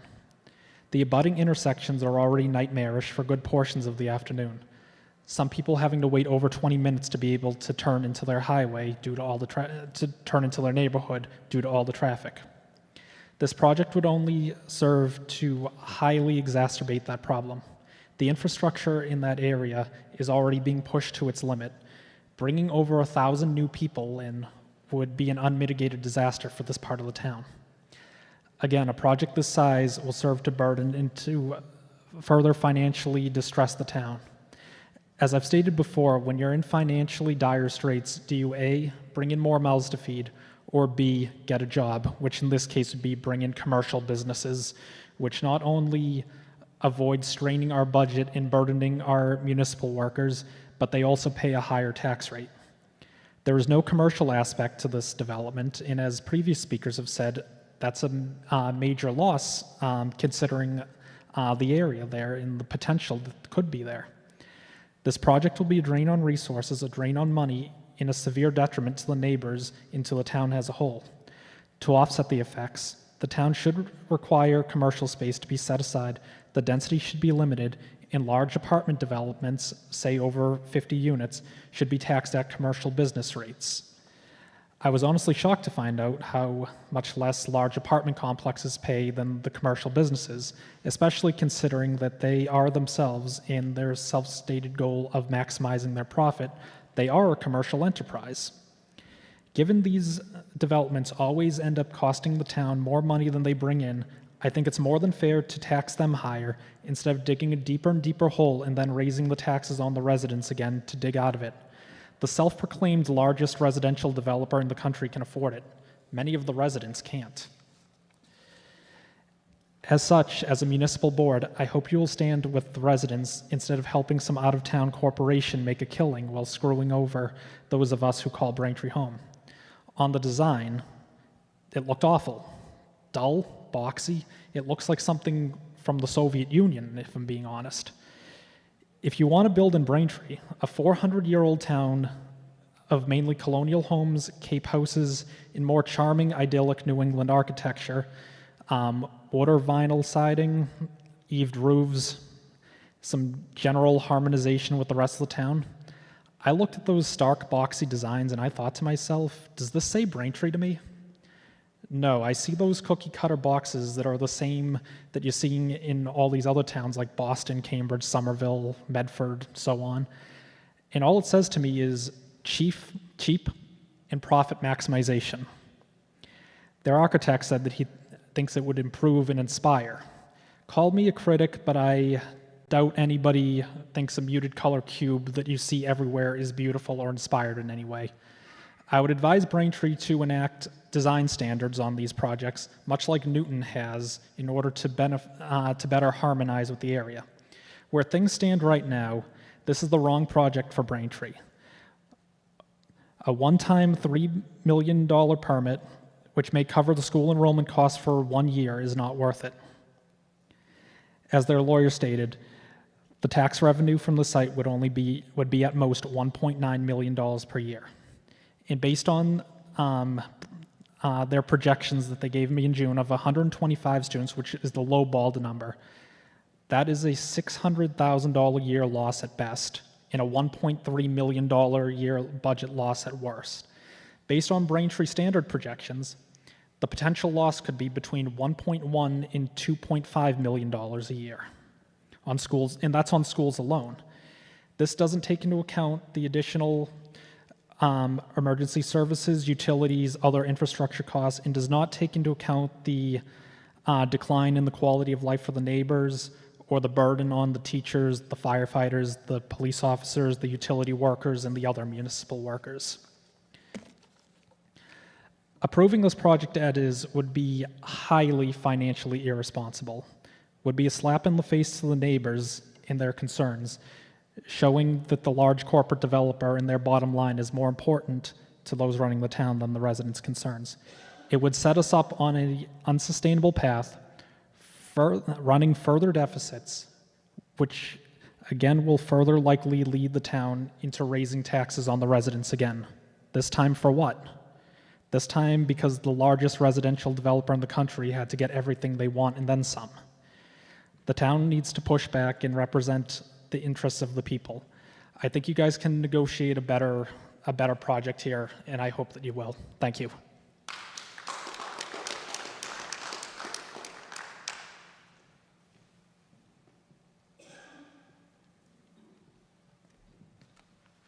Michael Pickup, business agent, District Council 35. Good evening, everybody. I'm sorry. Could Tramrail Crow state for the record whether they currently seeking or will seek a payment in lieu of taxes pilot agreement for this project? And if so, how do they justify shifting the fiscal burden of their development from their company onto the taxpayers of Braintree, who would be forced to cover the resulting shortfall in revenue for schools and public services? Thank you. Thank you.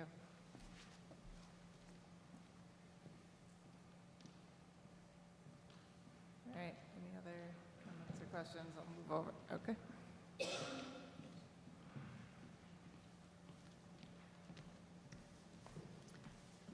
Hi, good evening. My name is Valine Weeks. I live at 1265 Washington Street, just up the street from this development.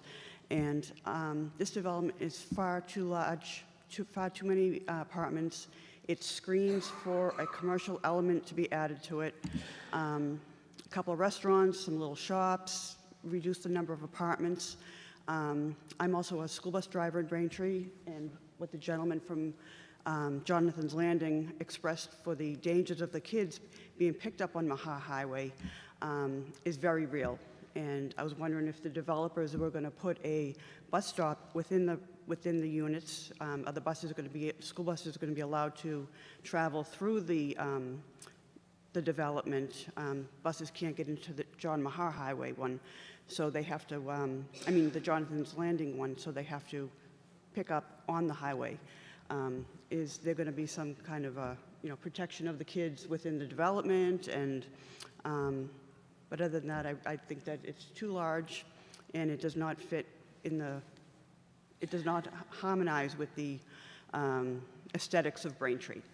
So I think something better can be done. Thank you. Thank you.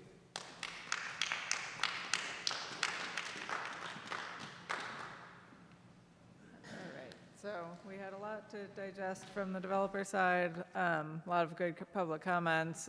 We did receive some of the letters also from Jonathan's Landing and one from the T with some of the comments on the railroad tracks.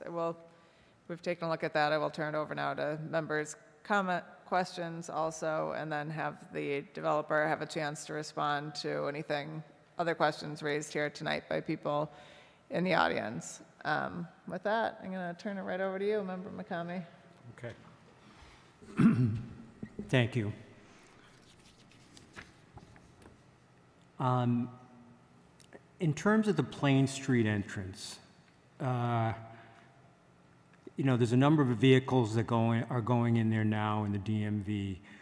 Could I get an explanation about what that offset is in terms of what's there currently versus what you're expecting? Because it sounded like you're very optimistic about how this is going to work.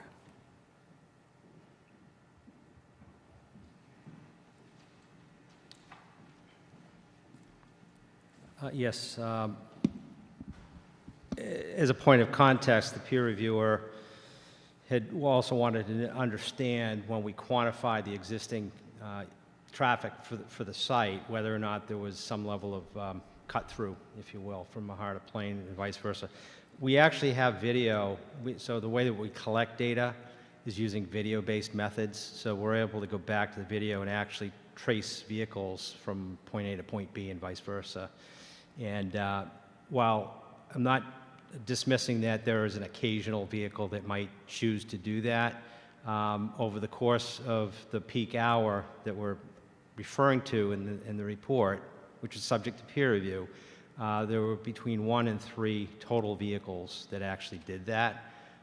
This is a very active site. The registry is tremendously busy, as the board, I'm sure, can appreciate. You may have been there yourselves for business. And the gym is there. The combination of uses has been well documented and corroborated now through the peer review process. And the difference in trips really during the evening peak hour is almost a wash. I had presented that at the last hearing. The real difference in trips happens in the morning, where there's a much higher percentage of folks who, under this proposal, would be leaving the property as opposed to those people who today would be going to the property for business at the registry or the gym. So the differences are as follows. In the morning, the existing uses generate 141 total vehicles over the course of an hour, right? The peak hour. This use would generate, at full build, at the 700 plus units, 319 trips. So there's a difference of about 178 total trips in the morning. Virtually almost all of those are outbound. They're leaving, they're going up to workplaces.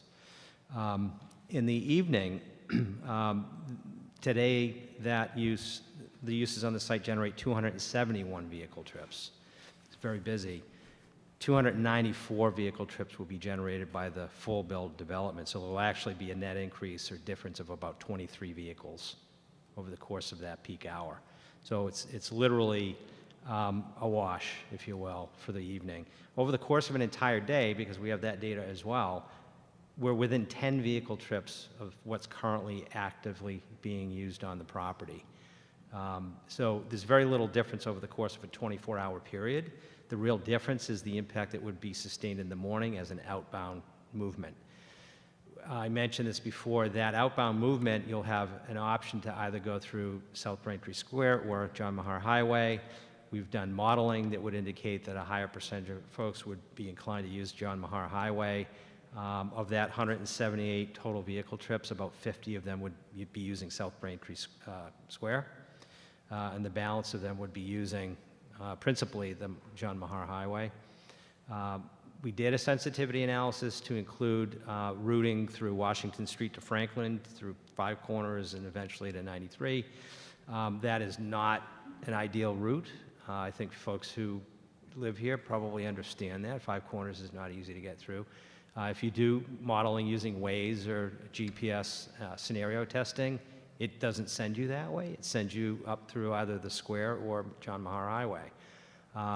But the sensitivity analysis nonetheless says that if someone chose to go that way, and we loaded about 20 to 30 vehicles along that alternate route, it doesn't have any effect. It doesn't have a material consequence to traffic volumes, queues, or otherwise.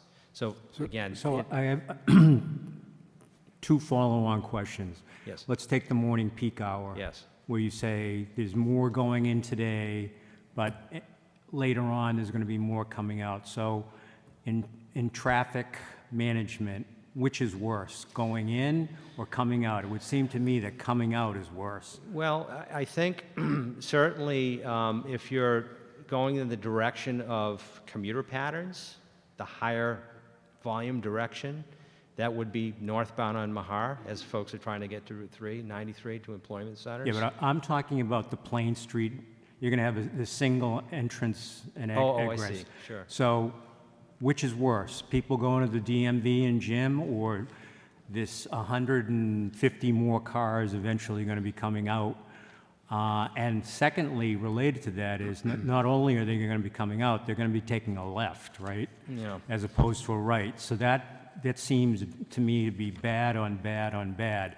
more volume, more people going out left, peak hour. Well, let me clarify that that driveway on Plain Street will serve the needs of the Phase 1 development. Under the full build scenario, you'll also have the benefit of having the John Mahar driveway, which is there Yeah, today. but that's not what you said in the beginning. You said we're only going to use the Plain Street for now. So I'm sure if I wasn't clear about that. So Yeah. for now, Phase 1 will be the Plain Street driveway. Yeah, so how long is that going to be in effect? Until Phase 2 opens. Okay, so that's 2 or 3 years. Let's say it is. Right. Here's the difference in trips, to be crystal clear. The site, again, today generates, with the gym and the RMV, 141 vehicle trips. The Phase 1 component is 176 vehicle trips. So we're within 30 trips of what is currently happening for that driveway today. So the question you're posing is it worse or better?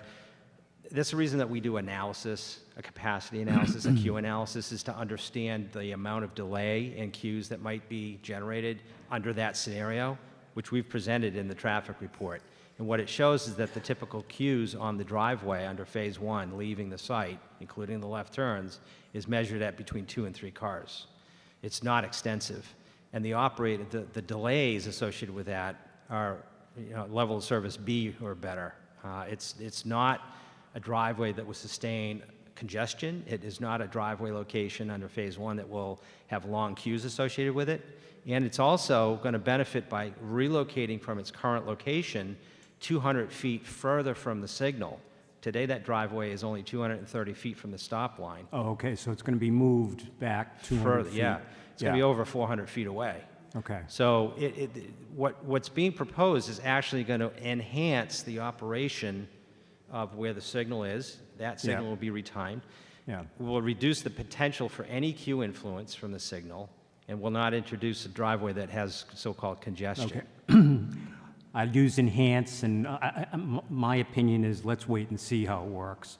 Sounds good, 200 feet further down. I'm just simply saying that's a tough intersection any time of day, and Sure. it seems to me you're making it worse. Okay, I understand that. So that's just my opinion. I think we need to monitor that because I'm not convinced. Yeah, But no, I think let's just see. Yeah, that's a fair comment, and that's why we Yeah. have monitoring, and it's also why the board can appreciate there's a peer review process as well. Sure, So- no. Well, let's wait and see what the peer review. Exactly. So you're going to reprogram the lights at the intersection.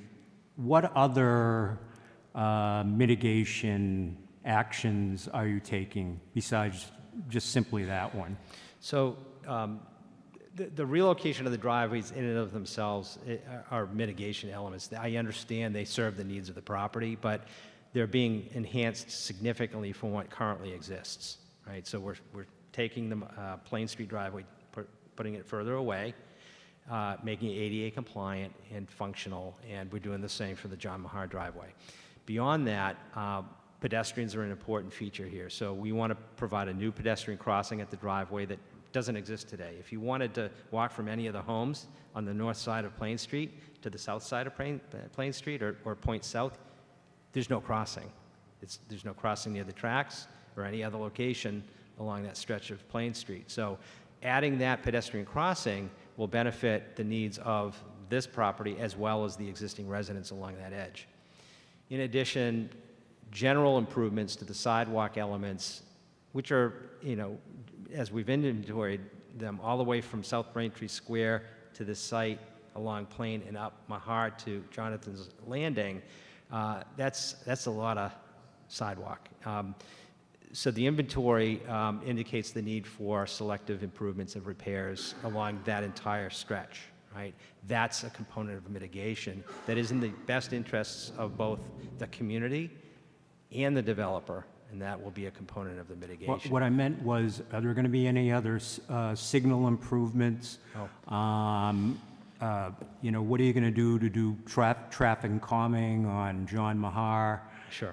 We see how people, I think the representative was exactly right. I mean, people they speed up and down there, let's face it. Understood, yeah. And we've got that data that shows that. Sure, I'm sure you do. Yeah. So I'm just, what other concrete actions do you think you're going to be taking? I mean, what I'm hearing is, and I think the chair brought it up at the last meeting, since we're not going to have any mixed use at the facility, I think one of the things we want to make sure is that we have a wonderful and very safe and highly improved, as you just said, sidewalk system so people can access, South Braintree Square, walk to the T, so on and so forth.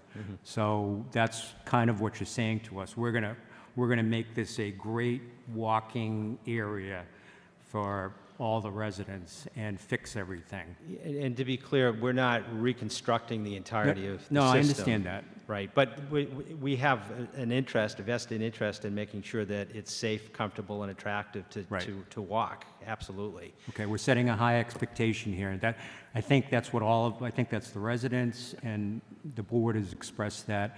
It's gotta be great. It's gotta be perfect for everybody to walk around. Right. So having said that, are there any other concrete traffic measures that you're going to be taking? So as it relates to traffic calming, you mentioned on John Mahar Highway, the Braintree is undertaking a separate review of traffic calming elements, I suppose you'd call them, along John Mahar. That would include, for instance, the inclusion of a bike lane. Oh boy. Yeah, but those are initiatives that exist outside the bounds and scope of this project, right? So there are things that Braintree is already focused on to address pre-existing issues. This developer, through the peer review process, has been working, with planning and peer reviewer to identify what would make sense, what could be augmented, and that includes right now speed radar feedback signs for motorists as one measure. Those types of features have been known to slow people down. They're not a solve-all for sure, but it's a step in the right direction. And in context with the type of impact that this project is likely to have. So we have heard that through the peer review process.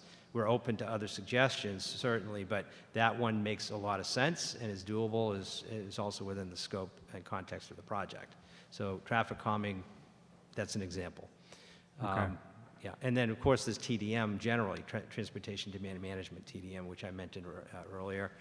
That would be, incentivizing the tenants of this use to be oriented to use public transportation through incentives, bicycle accommodation features, good sidewalk connections, et cetera. Okay. Thank you, sir. Thank you. Yep. Madam Chair, I'm done for now. Thank you. All right, thank you. Member Kent? Yeah, just 2 or 3 questions.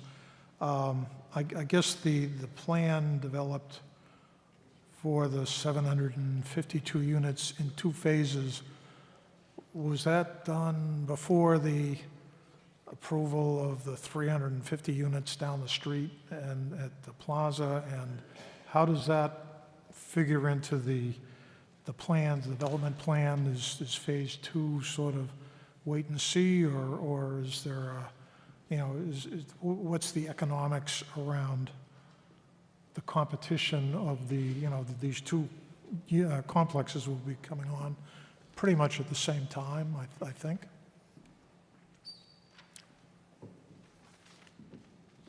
So this is a district unto itself, and the best way to answer the question on multifamily housing is to go right to the law and to Section 3A. And Section 3A is intended to be a multifamily housing production law. So in this zone, which was created pursuant to Section 3A, it's unaffected by some other project and what is produced in some other project, because this is the MBTA zone created under Section 3A, and it was adopted by the Town Council in December of 2023.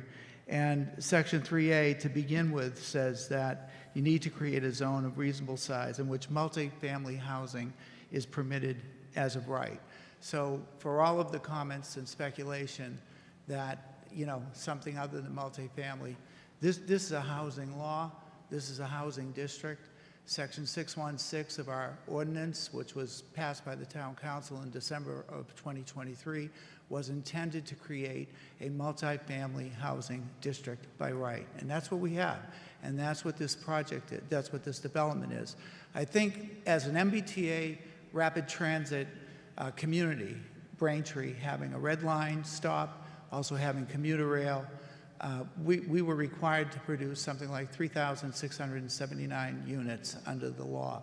So this law is based upon the fact that for decades, housing was not produced. Multifamily housing was not produced. Multifamily housing was blocked by many archaic zoning bylaws. That's all changed now. That is fortunately all changed to produce housing for everyone, to produce housing. A lot of people don't want to have a single-family home. They either are empty nesters, they're young professionals, they can't afford it, their lifestyle is such that they don't want to be tied to the expenses of a home.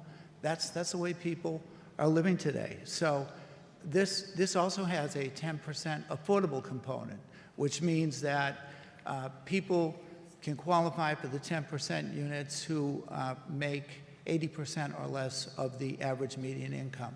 So in this area, I think it's about $92,000. It's higher for a family, and that's, you know, people making 80% of that, 72,000, qualify.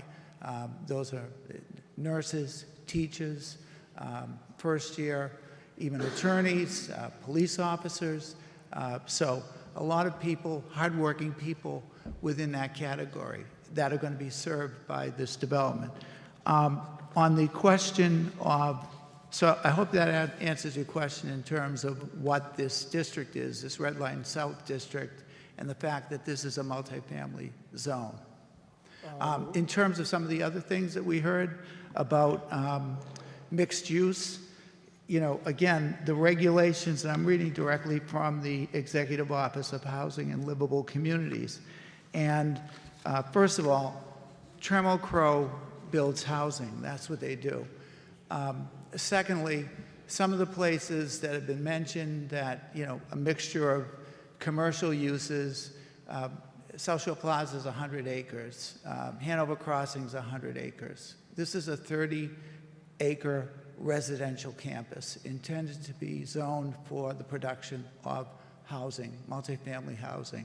And it is not something where you can compel a restaurant or something. We think we're doing a very responsible thing by having kiosk, food truck availability, particularly where the public amenity is it's people walking on that boardwalk. Anyone that hasn't been out there should try to do so. It's a beautiful, beautiful amenity.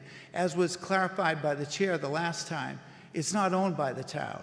That fee, that land over which the public amenity extends is an easement for the public boardwalk. But the fee is owned by the current owner and will be owned by TCR.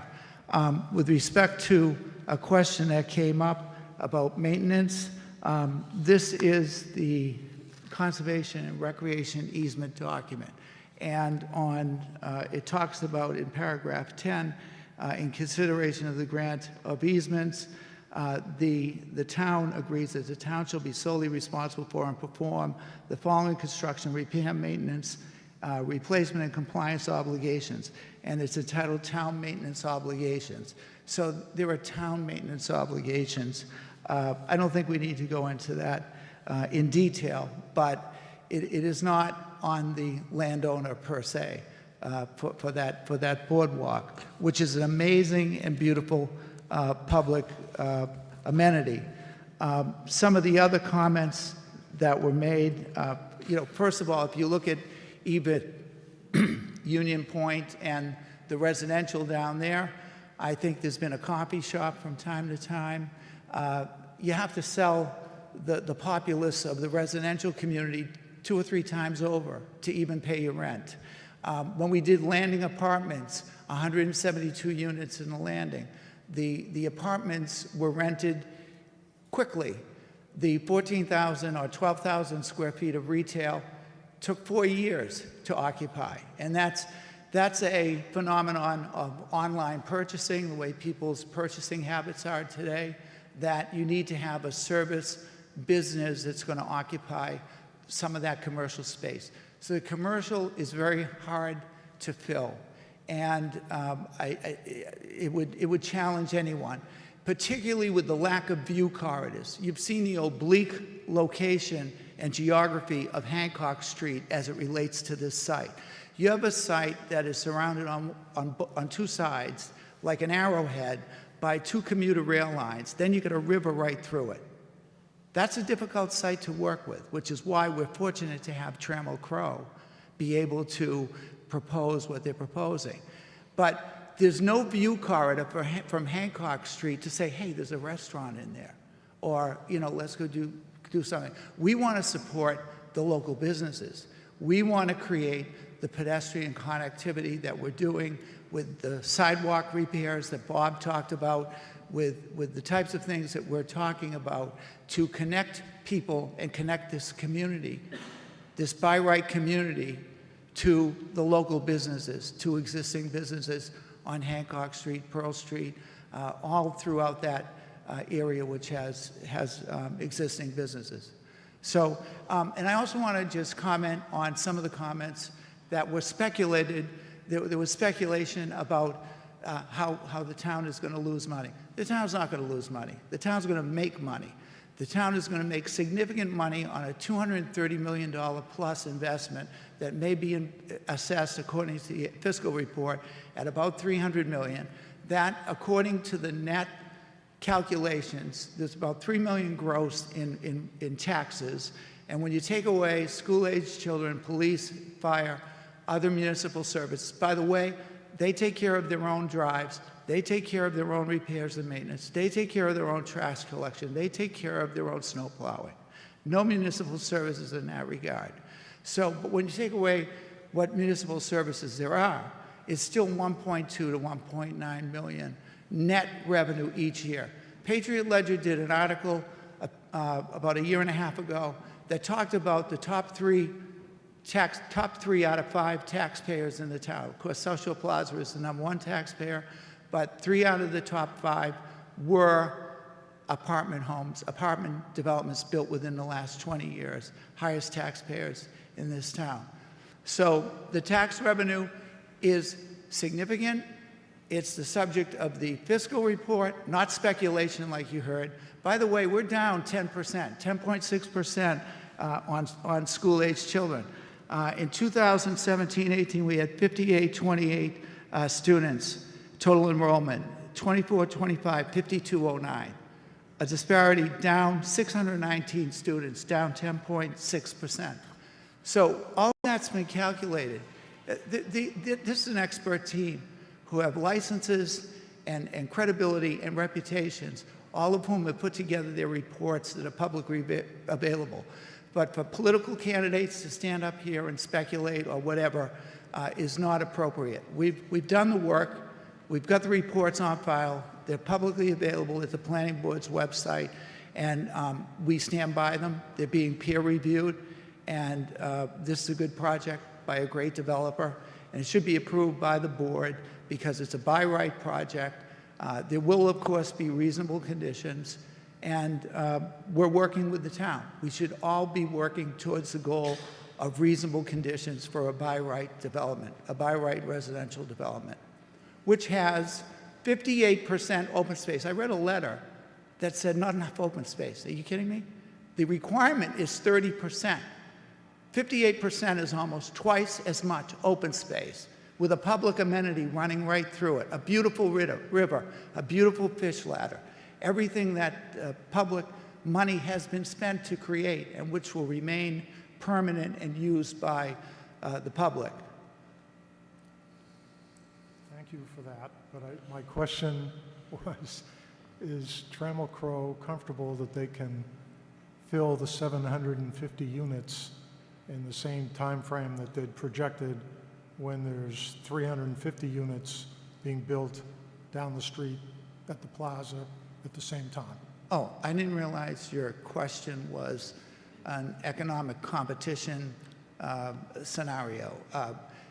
Are they going to be able to do 752 units when somebody else is doing 325? Absolutely, because there's a need for it all. We're way behind on housing production in this state, in this town, throughout Massachusetts. So the answer is yes. Phase 1 has occupancy of mid-2028. That's the 427 units that you saw. Phase 2, 325 units, has occupancy in mid-2029. Okay, thank you. And one other question, just the logistics around the registry of motor vehicles. What's their lease time frame, and where are they going, or when are they going? So I don't know if Kevin or Emily have that answer on the registry, but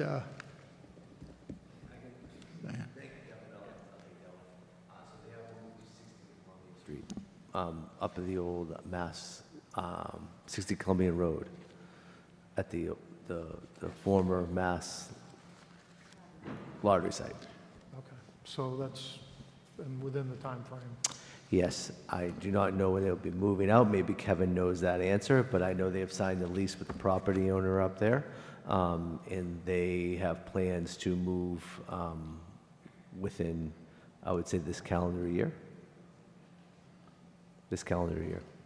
Yeah, I'd just like to see, understand the time frame of that. Yep. All set? All right, Member Conley? Thank you. I had some notes on the project specific to buildings 4 and 5. I think that the volume of those spaces could be revisited or reworked. The unit counts may be able to stay the same, but to break up the volume of those spaces. When you look at the cover of the presentation, the other buildings are more comparable to the surrounding area. So if you look at the structures at Jonathan Landing or at, on Hancock Street, some of the larger multifamily buildings, so to explore that further. And then just really to emphasize the resident comment to leave all possible trees as a buffer along the Plain Street residences. And then again, as the resident feedback had come in, to revisit the design treatment and to have it reflect a historic New England character. I think that would be addressing those concerns, and I think that that's a departure from this more modern look. We're at a point where this is all on paper and we can do that now, so I think that's important to explore. I also wanted to consider emergency access to Building 4 into the site from Hancock Street. yes, that is, as Bob had stated, that is the purpose of that, will be for emergency access, vehicular emergency access only. And they're going to do a diagnostic report, a diagnostic examination. That's a work in progress with the MBTA concerning the pedestrian. There was a letter that the MBTA sent that the planning director received, which is dated September 5th, and it talks all about that. So. But emergency access is a given for emergency vehicles. Very good. And then also the school bus access. Students in Braintree are walking a quarter of a mile, a half a mile, so it may not be within your site, but it may be along the highway area, and to consider a possible bus shelter or an area that does protect the children while they're waiting for their buses. And then at some point in the discussion, I do think it's important to address the question from one of the last speakers about the pilot agreement. I'm sorry, what was that? One of the residents or one of the gentlemen from the trades had asked about a possible pilot agreement attached to this project. A tax break. Do you know if your client's coming in? A pilot agreement generally applies to a nonprofit, and they agree to pay something to the town. So what's the relevant, we're paying real estate taxes. Okay, I just thought it was important to address that comment from the public. With this a TIF associated with this there's project. no TIF. And there's no TIF associated with this No, project. we had a TIF at Haemonetics, et cetera, but nothing like that applies here. Thank you. Member Kane? Thank you for the presentation, very thorough. Just a couple of things, I guess, as conversationally speaking. Maybe we could just go back and forth. We're building a neighborhood here. Like this is at least on paper, it looks bigger even than Jonathan's Landing. So I just want to understand: is the area to the left of, as a neighborhood, we're gonna have a lot of kids. We're gonna have 150 kids. Or whatever the actual is, 125, whatever it is. 120. That's a lot of kids. That's like several football teams, right? That's 3 football teams, NFL size. Where are they playing? Say that again? Where are 125 kids playing on this site? Because they can't play in the marshes. Well, there is 58% open space, but I just look at it like, I mean, I have a backyard in my house. It's great. Like, my kid can go out there and run around.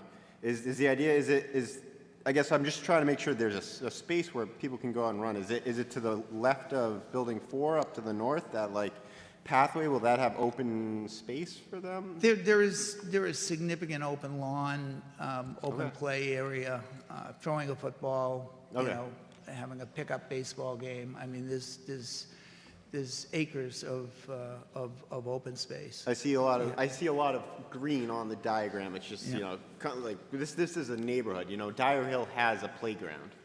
Yeah. I don't see anything that's like strictly. I see a dog park maybe. Maybe one of these dog parks isn't a dog park. Maybe it's a kid park. Kids need to play too.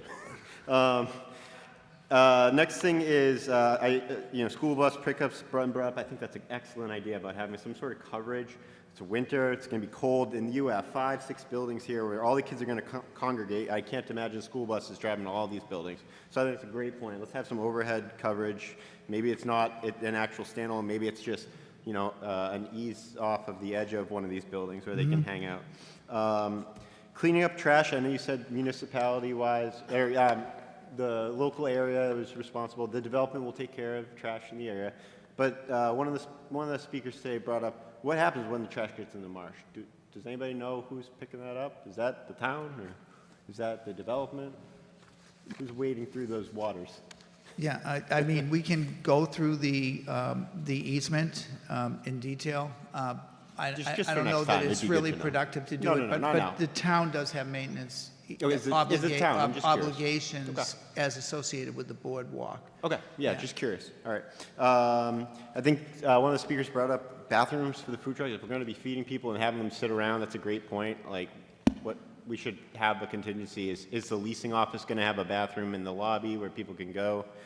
I do think the food truck is a cool idea as, a resident not too far away. It'd be nice to be able to walk and get something.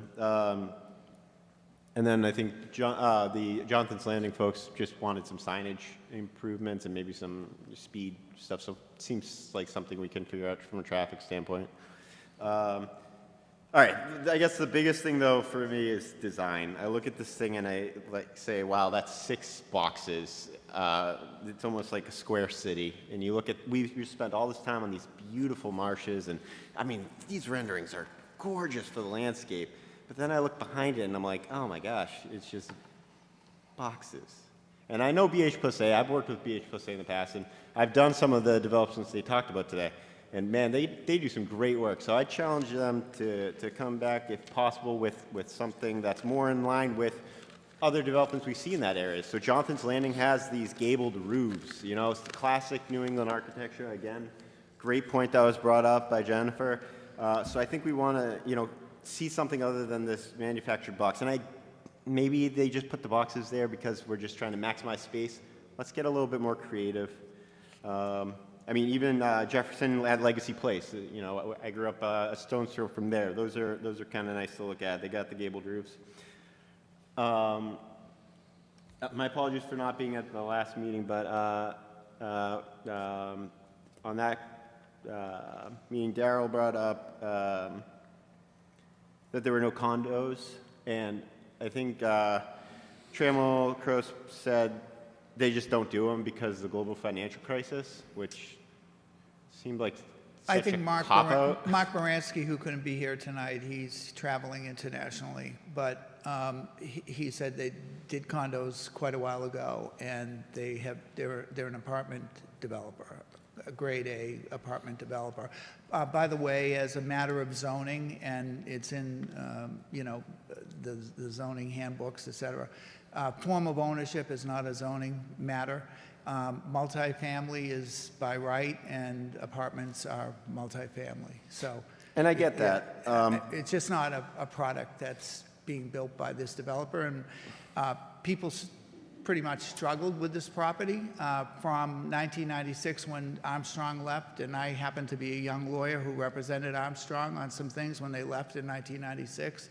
A developer from Needham took over the site and had it from 2000 till 2003, and then Messina bought it in 2003, and they've had the registry and Bay State. So it's a difficult site to work with. But we are putting residences in here. It's Pardon not, me? yeah, but we're putting residences in here. Yeah. And so I guess the question is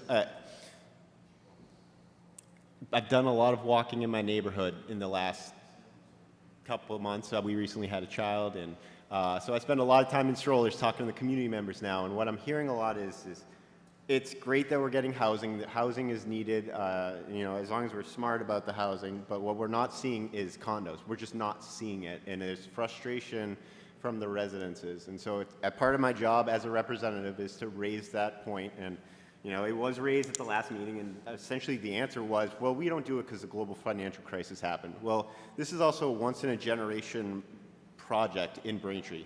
We're not going to see another parcel come on like this. Are we saying that the greatest developer in town can't figure out how to make one of these 6 buildings into condos? Is that what we're saying? I mean, that's a business plan that I'm not authorized, or I don't have the knowledge to answer that. And maybe but I think not that raising it to the right person, but like, does anybody on the board find that to be, you know, like, is that something we can stand and have, you know, like a... My take on it is I totally understand the question as far as the housing mix. I do think Attorney Marinelli's right on the point that they can essentially do what they want with their form of ownership. That's not one of the parts that's written into the bylaw that we can. Okay. Goal is not to be combative here, just to understand what the options are, raise the concerns of the public, and see, you know, is it something we can raise? And it sounds like it's just in the rules that they can do what they want with the site, and the public might want the site, condos. but the ownership. Huh? The ownership structure, not necessarily the site itself, but the ownership structure. Got it. Okay. All right. So. just with the cost of land, the cost of materials, cost of labor, cost of everything, it's very hard to build in Braintree a $300,000 condo. But the one right? that's going up It's across from the very lumber hard. yard is But 50% so condos. apartments- Pardon me? But the units that are going up across from the lumber yard are 50% condos in today's market, in a smaller site. So that, to me, seems like something like, you know, as a planning board, should we flex our muscles a little bit and say, shit, we're putting up a lot of apartments in this town right now. I think there's 1,000 going up between 2 developments. Can we get just maybe 1 of 6 buildings to be, or maybe you bifurcate building 4 and maybe make half of that condos? Like Trammell Hill, or Trammell Creek, you're gonna make a bunch of money off of this. Let's come back to the next meeting and just say, you know, have somebody come to me and say, Well, you yeah, know. I mean, everybody talks like, you know, this is so easy and there's a lot of money the developer makes. It's a $230 million risk to build it. And then the town makes quite a bit of money as well for that risk that the developer takes. Somebody's got to take the risk. I understand that, but you know, Jonathan's Landing is all condos, is that right? I'm just saying, the public, Yeah, the I did public Jonathan's comes every Landing. meeting that we I have. did Jonathan's Landing in Yeah. 2004, and it was 3, and then Pulte came in and did a modification in 2010, thereabouts. So it's about 315 units, condos. But, you know, they're expensive, quite frankly. I think it's just, you know, the developers priced out something that's the best for them right now. And the town is saying, well, the best for us isn't necessarily what's the best for them. And so, you know, a perfect solution is something where nobody gets exactly what they want, but, you know, everybody leaves better than before. So this is just an item that's going to come up. We're not going to solve this thing today, but it's going to be something that comes up at the next hearing, and the next hearing, and the next hearing from the public. And I think we owe it to the public to explain, if we're doing apartments, why it has to be apartments. Somebody could come and give a quick 5-minute presentation. I'm in the industry. I understand the liabilities that come with building a condo, why developers don't want to do it. Maybe it's a public education exercise so that at future meetings for future developments. Yeah, You know, I mean, there are so should be many addressed. studies available on that, whether it's the Harvard housing studies that we, had talked about in the apartment context with the South Shore Plaza. You have empty nesters that are selling their homes that want to stay in Braintree. They don't want to necessarily buy something, and they want to have everything taken care of, or, in the apartments. Which a do condo that. does, because you have a Yeah, condo but they don't association. necessarily want to own, and this is, by the way, I mean, just to get back to baseline, form of ownership is just not appropriate for a zoning hearing. It's just not. I mean, So let's do a little public education It's for a others. by right development, multifamily, and apartments fit squarely within that, and that's what Trammell Crow does. That's what they do. They build grade A, quality, luxury I understand what they do. I've worked with apartments them in the past. with I know fitness they- center, with amenities, with swimming pools, things that people want. If there wasn't a demand, they wouldn't be building them. All right. Last thing, union folks in back definitely want to have a chat. They sent 3 people up, I think, today.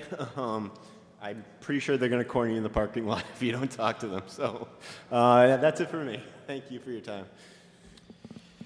Just a couple things. The first thing, to reiterate, I agree with my colleagues and member of the public on the aesthetics of the buildings. I think they do look like big boxes, and it would be great to see some more architecture to them.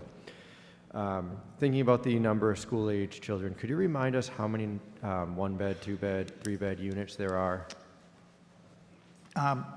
Kevin, do you have that? Well, it's in the fiscal report, and I can pull it out of there, but, and I think that those numbers are probably still accurate, right? Are there any 3-bed? Oh, yeah, here we go.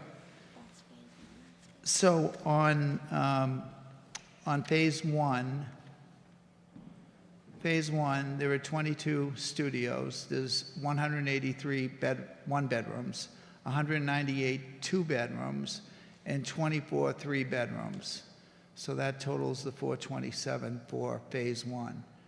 And then phase two, there's 19 studios, 175 one-bedrooms, 101 two-bedrooms, and 30 three-bedrooms, for the total of 325.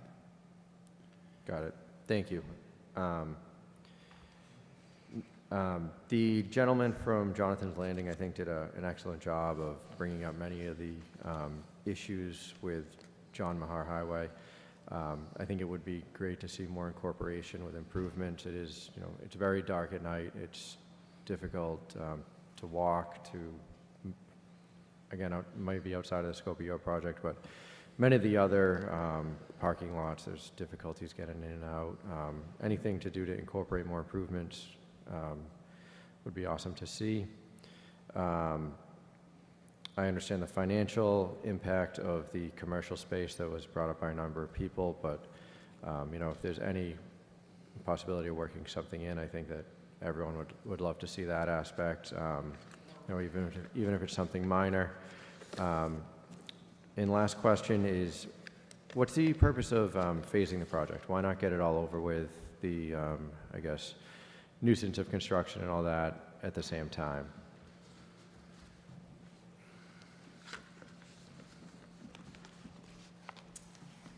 Kevin Spurko with TCR. That's just mostly financial reasons and being able to finance it. It's kind of simple. 750 units is a lot to put into one building, and getting one loan from one lender and then having one investor. So breaking it up just makes it easier to bring in different investors and more banks to the table. Got it. Yeah. Okay.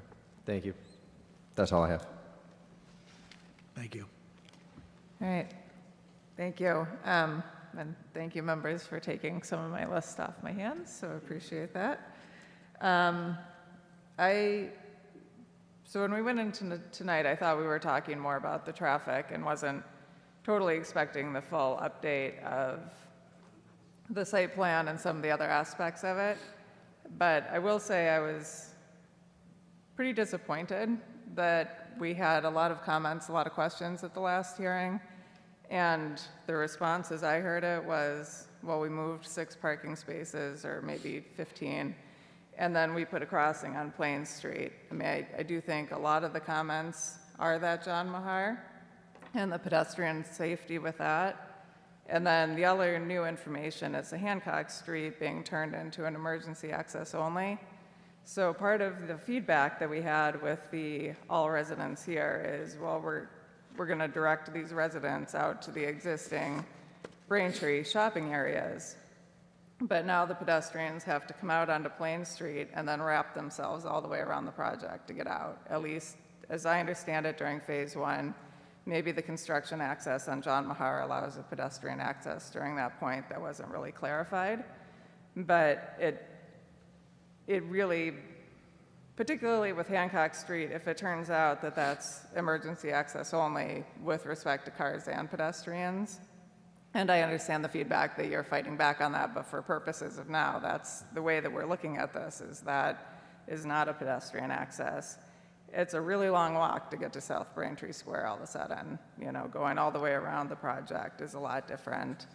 If phase two, if the John Mahar exit is closed until phase two is done, that makes it even harder to get out and go north. So the crosswalk over Plain Street, great, the people can go back and forth that way to the river, which is a benefit. I'm not discounting that, but I think we've sort of lost a lot of the community benefits as far as having the pedestrians be part of Braintree, or have the residents be part of Braintree.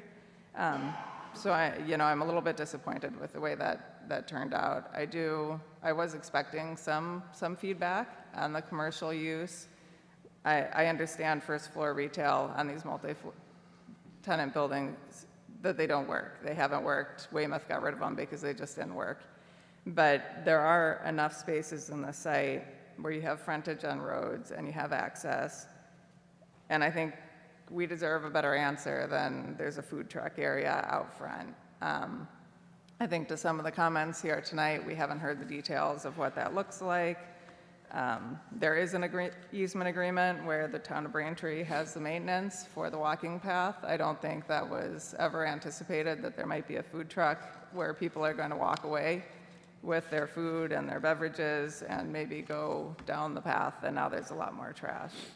So I think from a community benefit, I would like to see some answer. Maybe the answer comes back and no, we're not doing it, we're only doing residences. But I was a little disappointed that wasn't addressed more than a couple more pictures of what that food truck looks like. So I have a bunch of other comments, but I don't know if you have any feedback on that point. Again, Trammell Crow is a residential developer, and Mark Baranski spoke to that on August 12th, and there's not much we can do to change that. It's not something that's going to work at this site. A restaurant, and then there are examples where retail retail space is not filled when you look at some of these housing developments. In fact, apartment developments, grade A apartment developments, often fill the retail space, the designated retail space, the designated commercial space with their own leasing office, because there's no tenants. It's just not. I understand that, but it's not a tenant retail. I mean, Jake and Joe's and Chateau are in the same visibility standpoint, and they're doing fine. I mean, this isn't a tenant-fueled retail center that we're talking about. This is a community opening up the area in a more meaningful way to the community. It is a large site. There's a lot of units. I understand it's as of right, but we started off the meeting talking about all the infrastructure improvements that are going on at 125, which was also, as you all know, an as of right project. So I think it's a bigger conversation of what impact this project has on the town and how we can make it work for everybody that lives around there or lives in the community. We're not just saying no because we want to say no. It's just not what Trammell Crow does. And, Mark made that very clear the last time. And we're not even, even if you refer to the regulations 760 CMR, Housing and Livable Communities 7204 talks about the following are uses that are inconsistent to the multifamily production And it says the following are, number 3, a requirement that multifamily use must be combined with commercial or other uses on the same lot or as part of a single project. So the regs, the law, never contemplated that a residential developer fulfilling the purpose of the law would be required to do a commercial use. I mean, that's the backdrop to it. And Trammell Crow is building a quality residential product. And I understand the chair's disappointment on the connectivity concerning Hancock Street, but it's almost like, don't blame us. We want it. We absolutely want it. But there's a multi-page letter that the planning director received from the MBTA. We have that. Yeah, and it does specifically say that the MBTA, on page 3, the MBTA requests that the Hancock Ave grade crossing be used only by emergency vehicles and safety measures are implemented to the greatest extent for pedestrian safety. Bob can speak more about that because he's the expert, but there's a diagnostic filing that has to be made, and that takes time, and it has a lot of stakeholders that contribute to weighing in on that. And whether that's phase 2 or not, we fully intend to work in that direction. We want to try to have that connectivity, but the MBTA goes in pretty significant depth about the dangers of at-grade crossings, et cetera.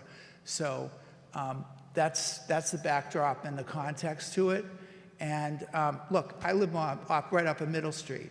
I walk to Jonathan's Landing. I walk to Chateau to get my son food. I walk back. I walk all those sidewalks. There's sidewalks on Mahar, on Plain, on Pearl. I push the button at the yellow light, and it's a big flashing like at their academy, and I get across the street. No problem. When I head back up through the trail, up to Pearl Street and back to Liberty and Middle, I don't have those problems. So we're addressing it. We're addressing the sidewalks. We're addressing those things. I think a full stop at that light, which I'm very familiar with. I not only did the Jonathan's Landing permitting project, but I walk that way a lot. And when you walk around Plain, down Plain, and up Hancock, you can access businesses there, and you can walk down Mahar, and you can go to the businesses on Pearl. I mean, you just can. It's so some of this is not reality. Improvements are reality, and we want to make it better. And where Bob has inventoried the sidewalk areas where some of the upgrades can be made, but I don't think that you're going to get a full stop light, and Bob can address this, at the entry to Jonathan's Landing at Chateau, because there's another light right up at the Bell transformer and the intersection of Plain. There's another one down there at Pearl, and the warrants, I don't think, I'm not a traffic engineer, but the warrants don't warrant it. So what's being done is significant in terms of those flashing yellow lights that I've never had a problem getting across, but maybe some of the residents have. They've said so. But we will do the best we can at looking at all of these issues. All right. Another part that I wanted to raise was brought up by some of the people who spoke earlier, and members Conley and member Kane, as far as the on-site open space. And I totally get the point. Obviously, the site has more open space than what's required under the bylaw. The vast majority of that is wetland area. There's another component that's in the buffer. There's not that much grass. Even the MBTA zoning that we put in place that allows this larger density requires outdoor areas. Multifamily housing and mixed-use developments shall have common outdoor areas that all residents can access. Open space, outdoor space can consist of recreation areas, fields, open space, courtyards, parks, playgrounds, outdoor dining, terraces, and roof decks. I just think that there needs to be a little bit more attention given to a play area for the kids. I think probably the closest playground is here at Town Hall to where this site is.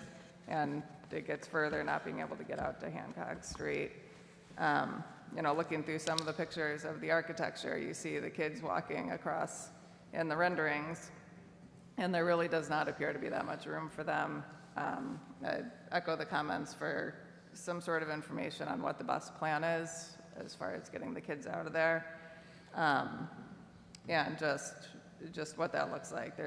You look at those renderings, there's a lot of paving on that part of it, and I understand the open space part of it. I don't think we need to rehash that, but I think if you look at where most of the buildings are, there's a lot of pavement. The traffic we talked about, the only thing that I think came up in August that I wasn't sure if there was an answer to was I thought there was going to be a Saturday midday analysis of the traffic impacts. Is that part of the updated response? Sorry, if you want to.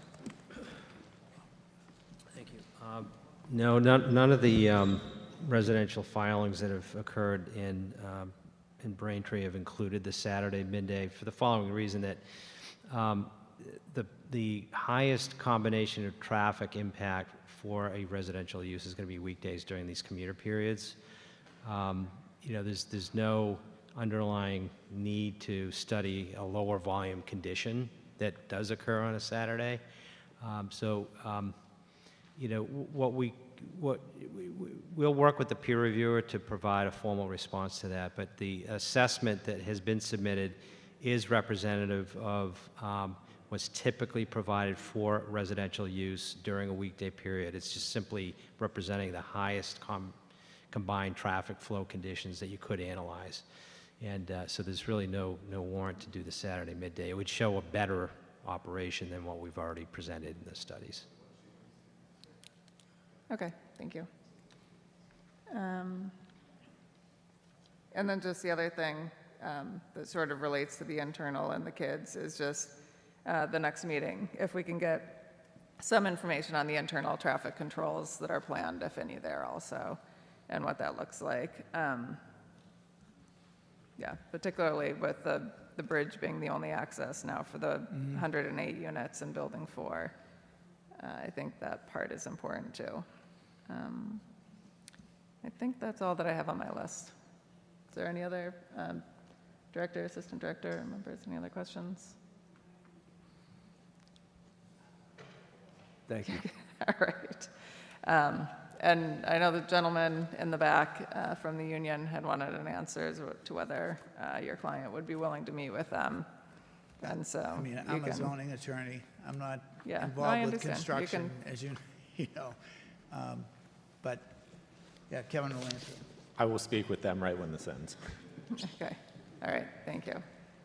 All right. And I know there were a couple other questions raised by residents that I wrote down, but I didn't go over specifically. I think generally just a couple other things for the next meeting would be some detail on what the food truck plan is, including bathroom facilities with trees between development and the Plain Street houses, which Member Conley covered, and the stormwater, which is part of Conservation Commission, but it's a quick update on that too. I think would be helpful.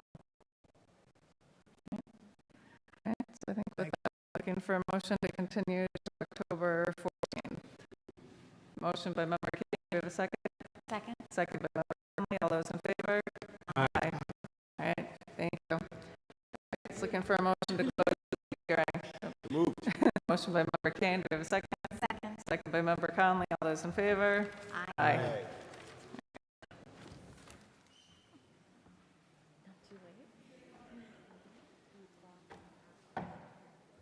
Better than midnight?